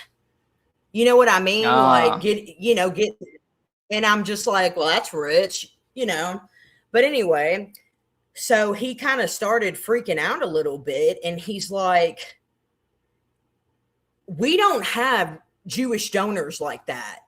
Like he just starts freaking out and he's like, we don't have Jewish donors like that. We only have like one or two. He's like, if we had Jewish donors, you would know. He's like, they would be here. They would be around. And I was like we would see like yarmulkes. Like that's what you're talking about? Like yarmulkes everywhere. And he's like, well, yeah. He's like, but their names would be on the side of the buildings. And I'm like, aren't they? Am I just imagining this? So yeah, he was just like, no, it's not like that. And I was like, well, what about AIPAC? He goes, it's all lie. None of that's true. It's all lie. And I was like, okay, like, why are you freaking out? That's what I was thinking. Like, why are you freaking out right now? But anyway, like I said, I was brainwashed. I was brainwashed at that point, and I told him, I said, man, I was just like, good thing that I'm here with Turning Point. And, I'm obviously a Charlie follower. And, if I hadn't worked here, I might have fallen down that Candace rabbit hole. But I meant it. I meant that at the time. I was like, yeah, she's evil. And he even told me, he was like, Satan is what is wrong with her. So it's one of those things where I'm like, Candace said that you all call her demonic and that, she's satanic. Well, I actually witnessed a leadership say that. So it's like when you put things together and they align, I mean, and he also told me, he said, let me tell you something. He's like, all my years I've been in politics, whoever goes against Israel, it does not end well for them. It does not. yeah, go that's well what for it's them. really about. That's all it's about. They want to protect their donors. They want to protect their money, and like I know certain people at that organization. I don't want to use names. I don't want to get you in trouble, but I know certain people at that organization are really involved in politics, and they're definitely jockeying for a position, to become high up in the RNC leadership, and. Mm-hmm. And there's no way to do that at this time without being a Israel supporter and taking money from AIPAC. If you don't, then they'll just primary you and get rid of you, and that's a problem. So it is real. Them trying to gaslight you and say, oh, it's all lies, it doesn't exist. It's a big problem. And I honestly, I was starting right a little bit before Charlie was assassinated is when I started to wake up to like the AIPAC thing and how big AIPAC was a problem, how big of a problem it was. But I had never, even at that time, I wasn't like anti-Israel or anti-Jewish people or anything. I'm still not anti-Jewish people. I don't say all Jewish people are bad. I No, just, of course not. that definitely woke me up, especially after Charlie died. That woke me up even more, though, that AIPAC is a problem. And the Israel lobby is a major problem. And especially Benjamin Netanyahu and his party, the Likud party, they are evil. They are a big problem. They are the true evil ones. They want to call Candace evil and demonic. Netanyahu and the Likud party, they're the ones that are truly evil. They're the ones out there committing genocide. They're the ones out there indiscriminately bombing people. They're the ones out there trying to psyop everybody into trusting them. Yeah. And Yeah, I fed into all that. And I was just like, okay, so we're Zionist. I mean, this person straight up told me I am a Zionist. And so, I think they just thought that I was a dumb country bumpkin from Kentucky, which that's fine. I've actually used that to my advantage. So that's great. Keep thinking that I'm a dumb redneck. That's fine. But anyway, yeah, straight up told me they were a Zionist. And this is what I'll end on. This is the last thing I'll say about it. I asked them, I said, is Charlie a Zionist? Because, I wasn't really familiar with this at this point. And I said, is Charlie a Zionist? And he hesitated. He wouldn't say one way or the other. And I was like, huh. So is he? I never got that answer. That's weird. Especially because at the beginning they were, when Charlie first died, they just couldn't stop fawning over themselves to say how much of a Zionist he was and how much he loved Israel. And then they were attacking Candace, who was the only one that was correcting the record at that time, Yeah, who was that guy, that Jewish guy that was trying to grift and sell his book off of Charlie's death? Oh, it's the other, not Ben Shapiro. Yeah, not Ben Shapiro, but it's the other one that looks kind of like him. Hammer? Oh, yeah, Josh Hammer. Yeah, that's his name, Josh Hammer. Yeah. Josh Hammer. Yeah, he was like, yeah, Charlie's last dying wish was that you buy my book. I was just like, seriously?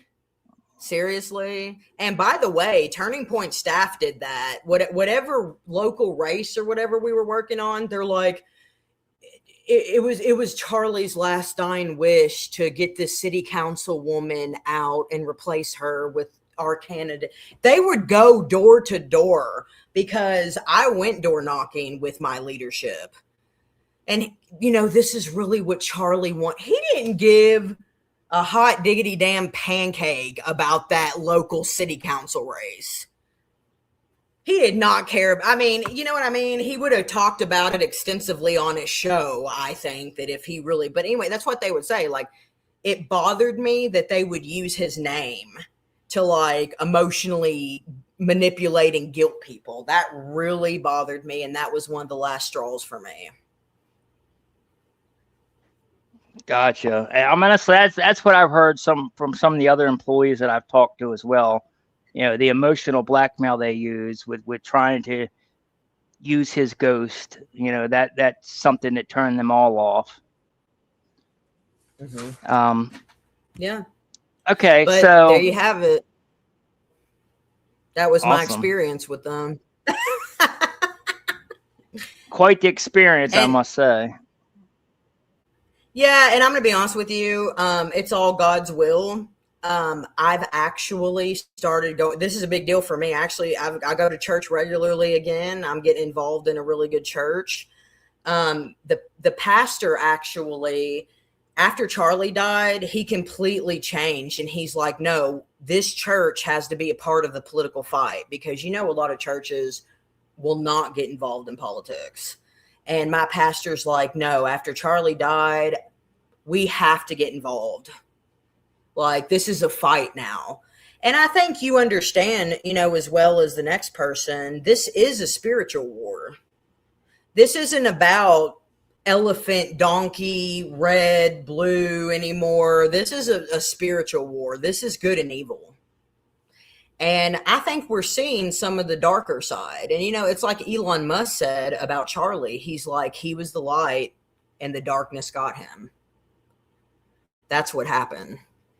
And yeah, I don't see it as Republican or Democrat or anything anymore. I see it as good and evil. Just like I said in my interview, I think good will conquer evil in the end. I completely agree. It's not, honestly, there is no Republican or Democrat party. We have a uniparty swamp is what we have. They're all the swamp. They're all the same party. They're just different ends of the same party is really it. And they're all controlled by Israel. Both Republicans and Democrats, they're all controlled by Israel. And that's just the sad reality of it. And it's good. It Yeah, is good when you versus took the evil. math. Oh, sorry. Go ahead. No, I was just saying it is definitely good versus evil. It's a spiritual battle. Um, I mean, and they're so brazen now. Like just the fact that they used to hide all that. They used to hide this what they were doing and do it in the shadows. And now they're just outright telling you. They're telegraphing what they're doing. They're in your face with it. It's like they don't care anymore. It's like they're flaunting it, And we will win, though. God always wins. Good always triumphs, and God is on our side with this 100%. Yeah, we have God and the truth on our side. I think we have God and the truth on our side. And the truth, yep, 100%. The truth will set you free, and that's what I said about Candace Owens. I was like, the truth will set you free. That's kind of the Bible verse that's been motivating me, and I do like it is scary, but at the same time, I think people like you and I, and the people that are seeking the truth, fighting for the truth, doing their own personal investigations, you all are very necessary.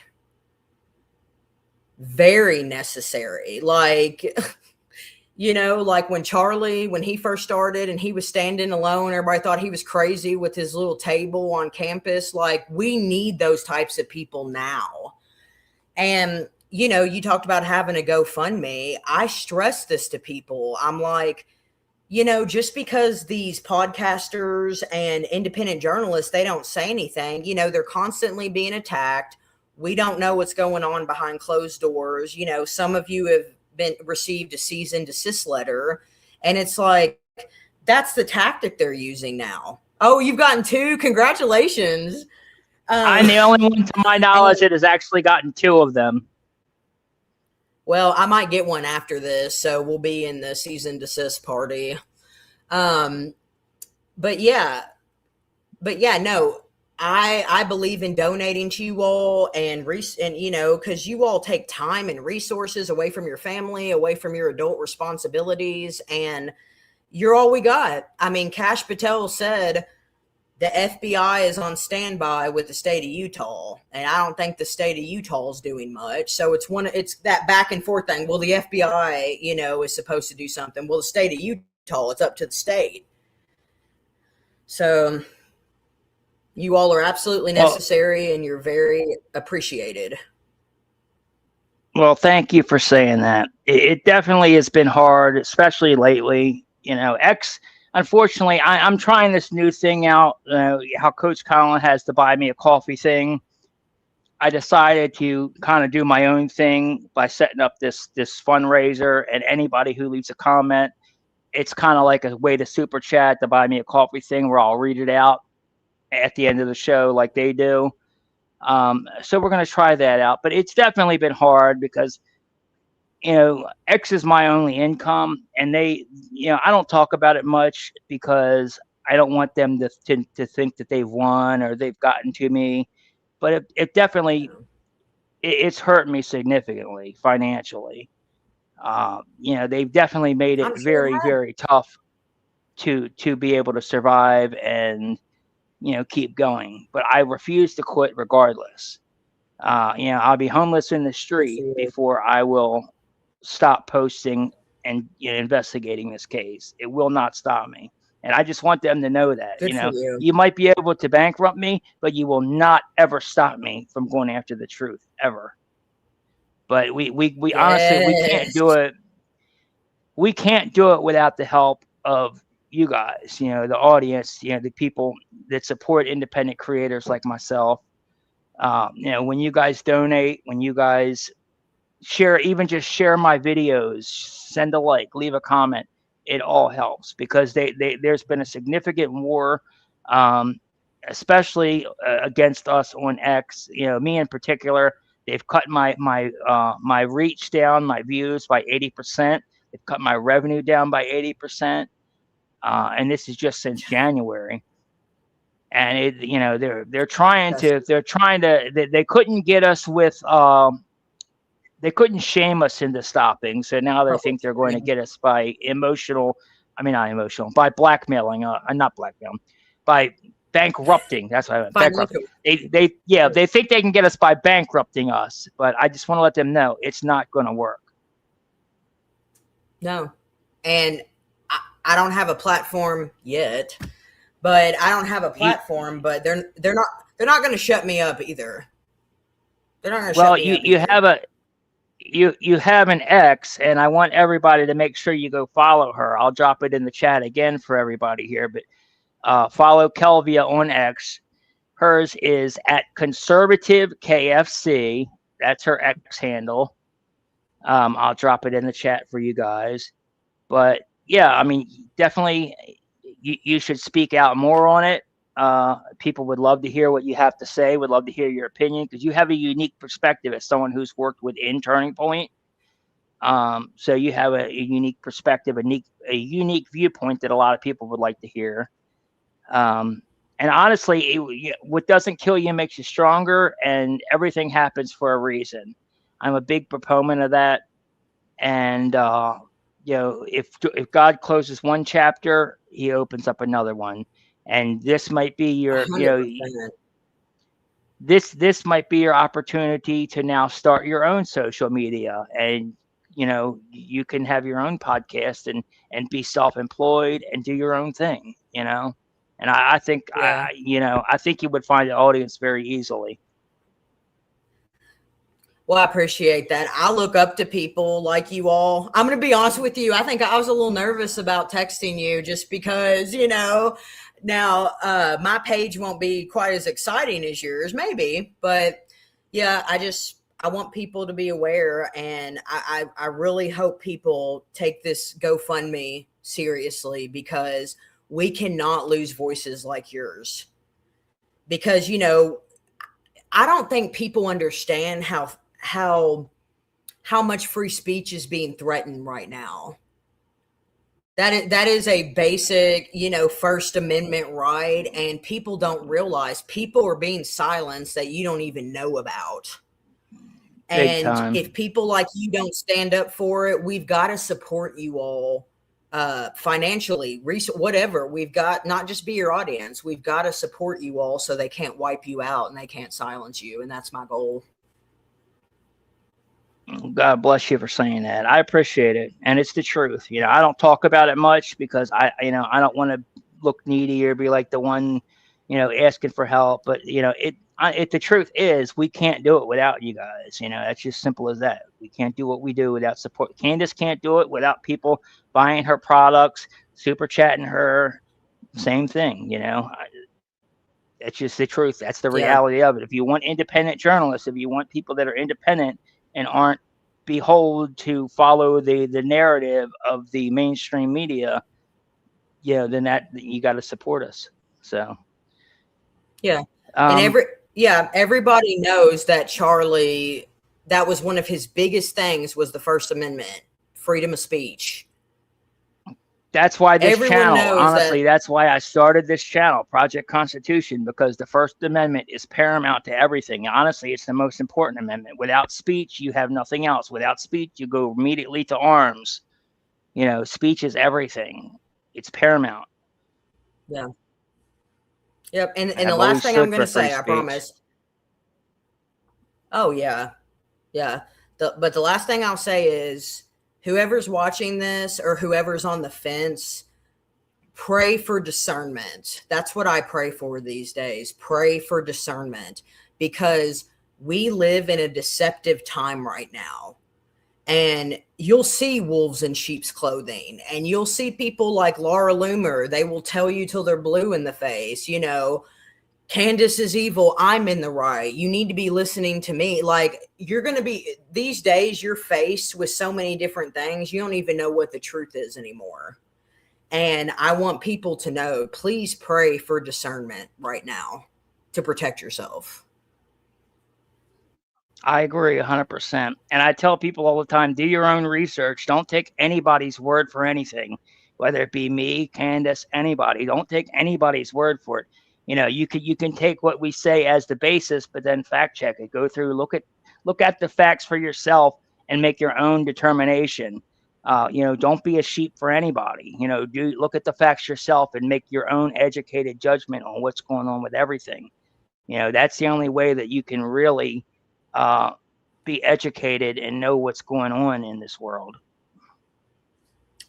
100%. And honestly, I feel like, a lot of good things can happen from horrible things. And I think Charlie's death, not only did it start a revival in this country, but I think he wants everybody to find their purpose. About what they're supposed to get to do as a stewardess of God or whatever. He always said, don't do what you love, do what you're good at. Let God use you. God use me. And that was his whole thing. But honestly, I know there's people in the comments that are going to be like, oh, she's just a disgruntled employee. She's just bitter about her situation. Actually, no, I hate to tell the haters that, this is the happiest I've been since before Charlie died. And I feel like I am on the path to my purpose now. And I definitely, I want to live up to his expectation, and I want to find my purpose and live it out because I know that's what he would want. Likewise, honestly, like investigating Charlie's death, this is my purpose. God showed me my purpose. When Charlie died, absolutely. I've had two very vivid dreams, where God was talking to me and telling me that I needed to look into this case. I needed to investigate. It's not what it seems. And from that point, I kind of built on that, and he was right. And this is my purpose, and that's why I'm so headstrong in it. I don't care. You can send me as many cease and desist letters as you want. You can come try to lock me up. You can come. I don't care. You can do anything you want, but you will not stop me. Short of killing me, you will not stop me, because this is my purpose. I know my purpose. God has made it crystal clear to me what my purpose is, and this is my purpose. 100%. And I agree with you. It is your purpose. And if you feel led to it, yeah, I really do. And yeah, I think Charlie speaks to us all. And honestly, I think that he would be happy I think he'd be happy and he'd be amused. He doesn't want you, I don't think he wants you to be sad that he's gone, but I think that he would be proud of all you all. Oh, he would. He would love to call us all friends now. He would, honestly, he would be mad at and ashamed at the people he called friends before.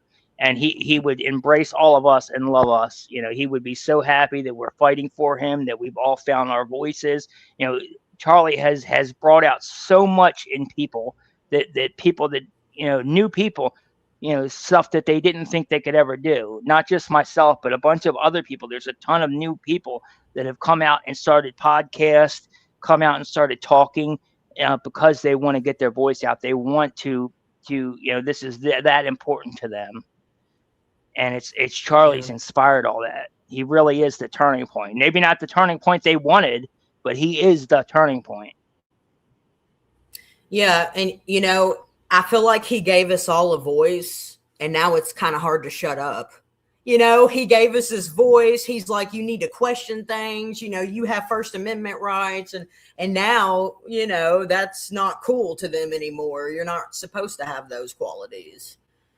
And, that's what he wanted. And I'm tired of people making fun of dreams. They made fun of Candace for a couple weeks. Oh, Candace had a dream. So, she knows all the answers now. Dreams are biblical.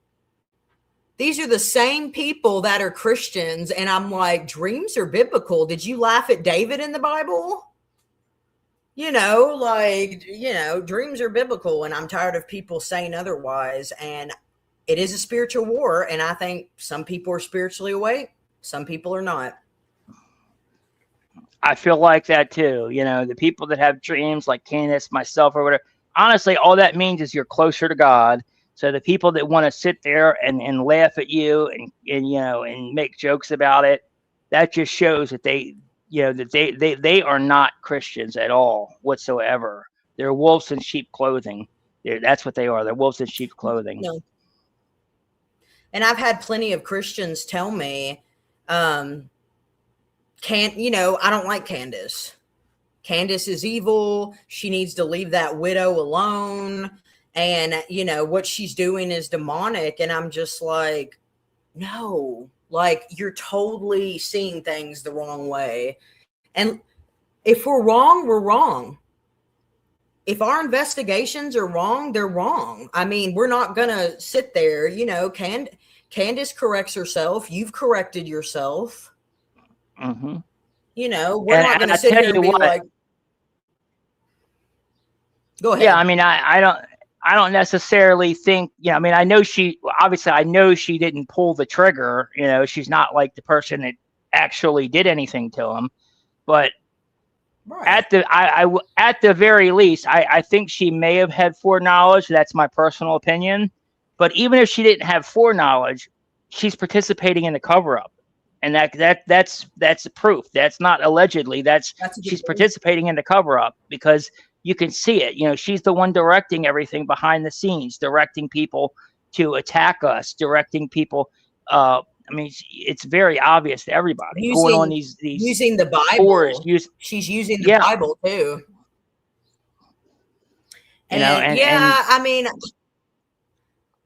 I don't want filing on the Tyler Robinson case, to try to speed up the trial to make sure there's no investigation and stuff. That's clear signs to me that she's covering it up. To me, and I consider that a cover up. Yeah, and when it comes to her, I'm just like, just pick one of your personalities and stick with it. Pick one of your personas and just stick with it, because we've seen this interesting little evolution in the past 8 months. Like, she started out in a glitter suit with like the pageant girl wave, and I'm a mother, and I embrace motherhood. And then people made fun of that because they're like, why are you wearing a glitter suit? Your husband just died. And then we kind of saw her do this natural look, this was my favorite look. The natural look with the natural hair, less makeup, and wearing mommy jeans. It's hot, hot, hot. I like that one. And then now we're seeing like this gangster who's dressed like the assassin Eminem. Look. Exactly. Looks like an assassin. Like buttoning the shirt. That's like convict looking stuff, like buttoning the black shirt all the way up, the black hat. And you know what? I was telling my friend, if you have to put on a costume to be like menacing and try to get your point across, you've already lost the battle. If you have to put on a Halloween costume to be like, I'm Venom now. I'm Venom. I'm not Spider-Man anymore. I'm Venom. Like, if you have to do that, get out of here. I agree. Absolutely. Before we go, that's pretty much the gist of it. Yeah. I just got just a few more questions before you go, if you don't mind. I wanted to ask you one. Since you said that you've done events before, setting them up, doing the tables and everything, have you ever had any experience with this new hype squad that they have, where they hire these kids they give them swag and they have them come out to the event, and and they're the ones that are there and they try to hype people up, and they're the cheerleaders for Turning Point, clapping at the right moments when they want them to clap, and they're the ones that they have setting them up, when they have the questions that where they ask the Q&As, they're staged, the Q&As are staged, and they have their hype squad get in line to ask questions and pretend like they're actual audience people. But I'm just wondering if you had any experience as to that or not. I think that's a new thing. No. I think it's a new thing because I didn't experience that. I was on campus, like standing beside Charlie when he did his brainwash tour, when he was still alive. I went on campuses just like twice when he was on there. But no, that must be a new thing. So like they're paying people to fill seats and stuff now. You said like actors. Yep. That doesn't surprise me. That doesn't Yep. surprise me, especially after the JD Vance and Erica flop. That doesn't surprise me at all. Exactly. And honestly, I But that must like they didn't yeah, they didn't have to when Charlie was alive, they didn't have to pretend, they didn't have to, hire people to fill the seats. They didn't have to use weird camera angles to try to pretend like their venues are full. They didn't have to crowd everybody in one little section to make it look full. Charlie could fill up a room no problem. And I think that I'm pretty sure, I just wanted to ask, because I was pretty sure that this Hype Squad thing was something new that they're doing. But I just wanted to make sure. That's why I wanted to ask you. But yeah, the Hype Squad, what they're doing is, like I said, they're hiring these people.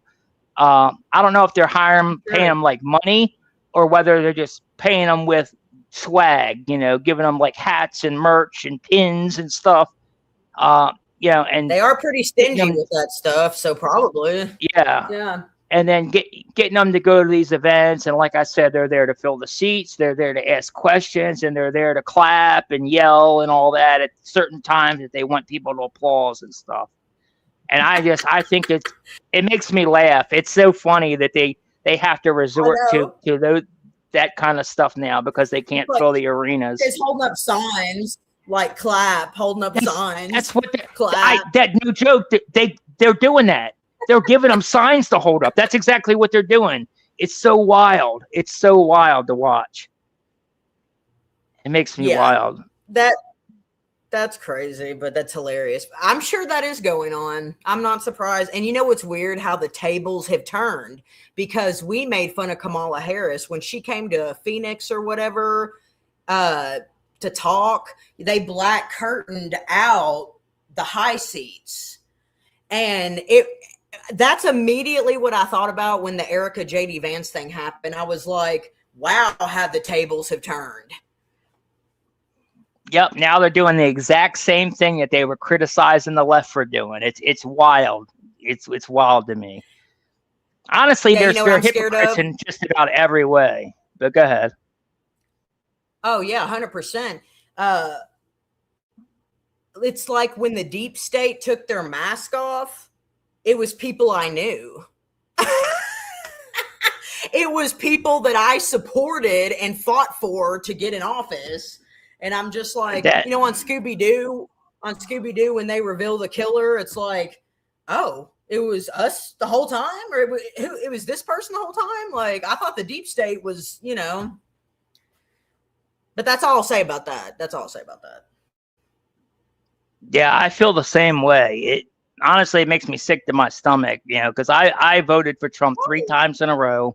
I started this this channel. I started this channel specifically to help get him over the line and get him elected. That's why I started this channel. And then to have him turn around and just completely dupe us all, doing the exact opposite, and then to see Charlie, Turning Point 2.0, same thing, completely dupe us all, do the exact opposite. Everything Charlie stood for, they're doing the exact opposite of it, and it's really sad. Honestly, it's a really sad state of affairs to watch and to experience right now. I will say I'm glad I don't have kids, because to me, like, I would feel like it was child abuse to bring kids up in this day and age with this kind of political climate, It's sure scary. It's not the same world we lived in when you and I were kids, or maybe we just didn't know about it as much because social media. No, it wasn't. No, it wasn't. Yeah. Not at all. And this is the JFK of our time. This is the JFK of our time. Absolutely. And people were 100%. People were devastated. People lost their minds after JFK died. Yep. So, and honestly, they wanted to make it. They wanted to parallel it a lot more like JFK. That's why the 30-06. They said he was killed with a 30-06 and stuff. But no, sorry, that's not the case. But yeah, that's a whole nother thing we'll get into. But yeah, I mean, it's wild to me. And the only Right. other question that I had for you is, you said you were at the memorial, or was it no Aim Fest, right? You were at the last Aim Fest, correct? Right. Yeah. All right. Um, I just wanted to ask, when you saw the tent, when they set up the tent that Charlie had gotten killed under, a recreation of the tent, and then the glass, the glass housing with the microphone or whatever. Like, what? How did that make you feel? Like when you saw that, what did you That's think of that? interesting. I thought it was eerie. I'm kind of I can be a dark person. I like history and, like stuff displayed in history museums and stuff. But I did think that was kind of weird. It was a little eerie. And I remember thinking, I'm not going to get a picture by that. I remember thinking that. And obviously I've been 2 years at Turning Point, so I've become very desensitized to stuff. And I was still on the Kool-Aid then a little bit. And, because they told us that's not weird. That's not weird. That's what he would have wanted.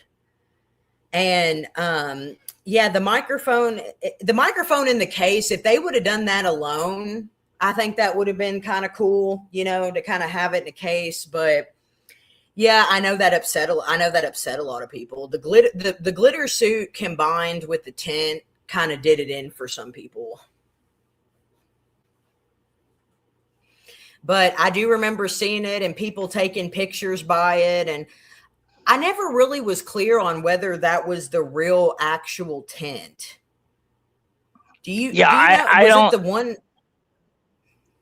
I don't think so. I think it was a recreation, allegedly. Oh, I don't know. I mean, we were told it was a recreation, but I don't know whether they just said that after the fact because so many people were pissed off, or whether it really was. Who really knows? Yeah. But honestly, one thing that really pissed me off about that is not only did they put the tent out there, but they put it like they decided somebody made the genius move to put the trash can under the tent. And I have pictures of that. Someone put the trash can under the tent. So not, so now, that. Yep. They put the trash can under the tent. So people would throw their trash. Like, that's how much they really meant to Charlie, is they put a trash can. Not only did they have the tent there, but they put a trash can in the tent. It was disgusting. I didn't even notice that. Like I said, AmFest was like a blur to me. It was just a blur, and it was sickening. A lot of stuff was just sickening, and it's not the same with Ben Charlie. Shapiro. So, no, I couldn't believe they put Ben Shapiro on the stage. If you don't comply with what Turning Point says, they say that you're destroying Charlie's legacy.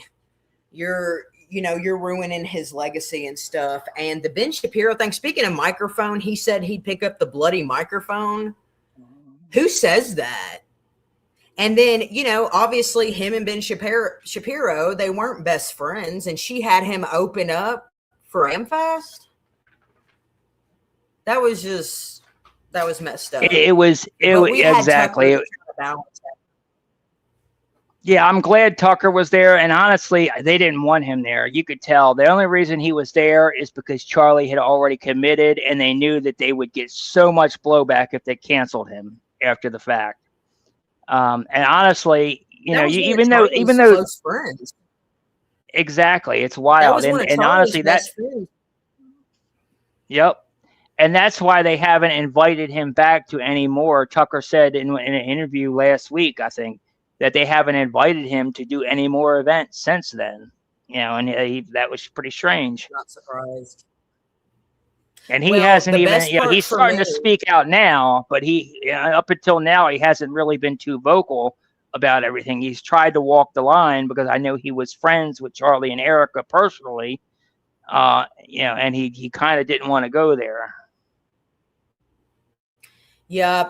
The best thing, funny you say that, the best thing for me about AmFest was I got to meet Tucker Carlson. Like, a private meet. And I won that at the Christmas party. I was like, that was a nice gift before I was escorted out. That was a really nice gift, was getting to meet Tucker Carlson. And of course, I didn't get to talk to him about what I wanted to talk to him about because there was too many people around. Andrew Colvett was there. He was around.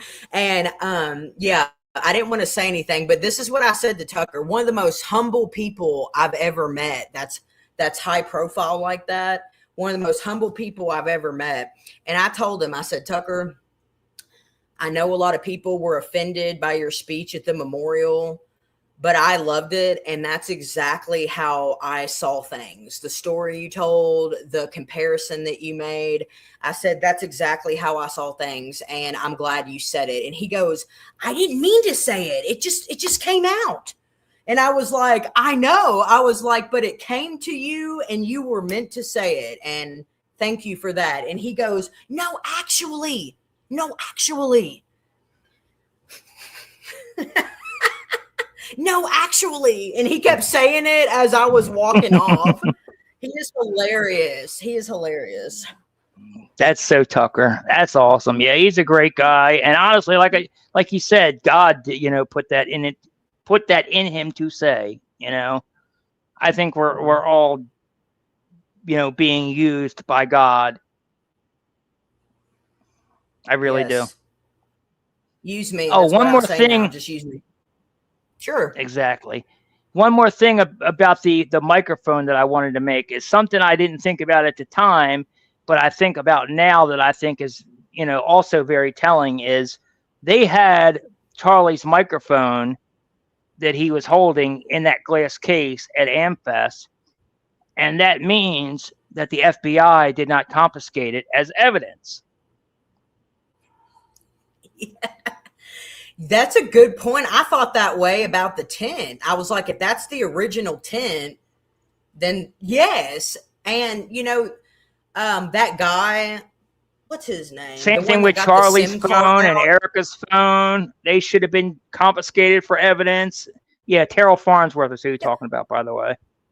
Yeah, and he said that he the SIM card he sent off to the FBI. We don't know that. We don't know any of that. We don't know where that information is. And I was telling my friend the other night, they started contaminating that crime scene almost immediately after he was killed or after he was shot. He put his nasty ass feet in the chair when he stepped up to get that SIM card. They were walking all through the grass under the tent. I'm just like, you've already contaminated the crime scene. And then they pave over it. Yeah, I mean, completely. I couldn't believe that. Honestly, when I saw that, there's a cut like, not only did he immediately after it happened, not only did he pick up Charlie's chair, use it to stand on it, remove the SD card, remove the camera, which is all very important. It's all evidence, and the cops, they would need to see that camera its position so they could tell where it's pointing. And I mean, everything they would have, this is before they did any reconstructions. They had forensics out there, none of that. Trampling all up and all through the grass and everything right there under the tent without a care in the world. I have somebody else that sent me a video, which is starting to go viral now. It didn't go viral when I posted it, but it's starting to go viral now. A lady was on the balcony and she sent me her private video she took looking down over the balcony right after it happened. And you can see them, his security people just walking all in and out, in and out, in and out, all over the area. And another thing, it showed that there wasn't any blood there. It's just all very strange to me. And then, like you said, with them covering up, paving the crime scene. That's when I knew. I was like, at that moment I knew. And when Erica said, stop asking questions, I was like, yeah, that's it for me. That's it for me. Yep. Honestly, that was about the point where I turned on Erica, because I wasn't originally at first. I wasn't against Erica. I tried to stay off of that. I didn't want to think she was involved. The more and more stuff I started seeing made me, question whether she was involved a lot more. But I tried to stay off of that scenario, and it was finally, I think around that time, when she finally said stop, don't, and I could tell that she went on that. Honestly, it was the book tour is what did it for me. When she went on that book tour in general, that's what turned on me, and I was like, you know what? Nah, she's involved. She's involved. And didn't we hear later on that she didn't even read the book? Didn't someone speak up and say that? Yeah, I think so. I kind of remember I that. heard Yeah, something not like 100% sure, that but I she think didn't even so. read it. Yeah, Nothing shocks me very anymore, wild. Colin. But No, me either. yeah, but I really appreciate you having me on. I hope you see me as a resource and a new friend to you because, like I said, I think the world of you and other people that are doing this and continue the fight. And we need to stick together. All of us need to stick together. Your audience, the audiences, you, because we're gonna win. We're gonna win in the end, one way or the other. It may not be officially like by the justice system. They may not do their due diligence. The FBI, the CIA may not, but we're gonna win in the end.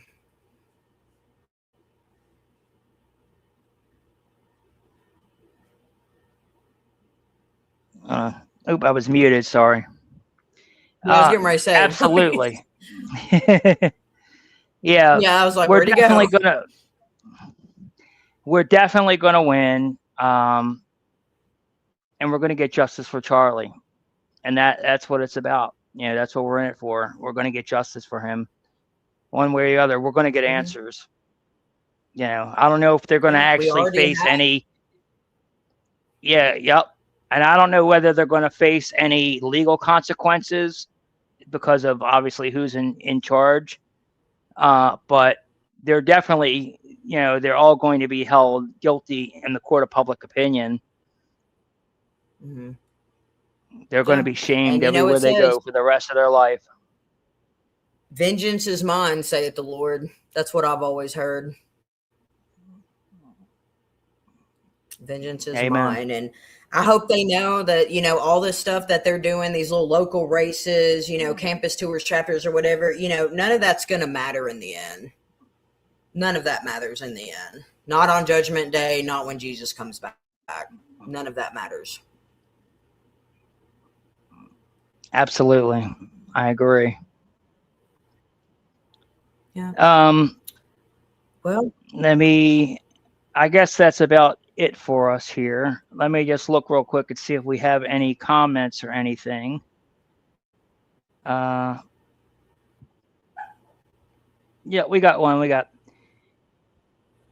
one comment. I can't. They donated anonymously, so I can't shout them out. But whoever sent it, thank you very much. They said, "Hey, try to send a aw, super chat on YouTube. Hope this works." Well, whoever sent that, thank you very much. I appreciate it. thank you. Yeah, I'm not monetized on YouTube, unfortunately. X is the only place I monetize, which is why they're hurting more than anything, hurting financially. But yeah, that's why I did this. This is a way for me to be able to have you guys send super chats, so you can be involved, as well as another way for me to help, for you to help support me and my work. Yes. So Yes. We've got to I counteract appreciate them. you. Well, yep. We're all going to Absolutely. stick together on this. Don't you worry. Definitely. All right. Well, thank you very much. I think Candace she probably already started, but that'll be the next Oh, stop. yeah. If you are not, well, yeah, go watch Candace. When you're done here, go watch Candace, Yeah, we guys. were just we She's were just the opener. We're the opening band. exactly. We were just the opener. Yep.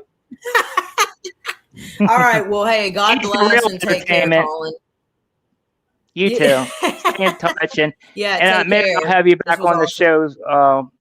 Maybe we'll do another show a little bit later and go over some more stuff or whatever. Yeah, sure. Anytime. Anytime. Thanks again. Oh, you're welcome. All right, guys. See ya. That's all I got for you to do. See you on the next one. Later, Gators.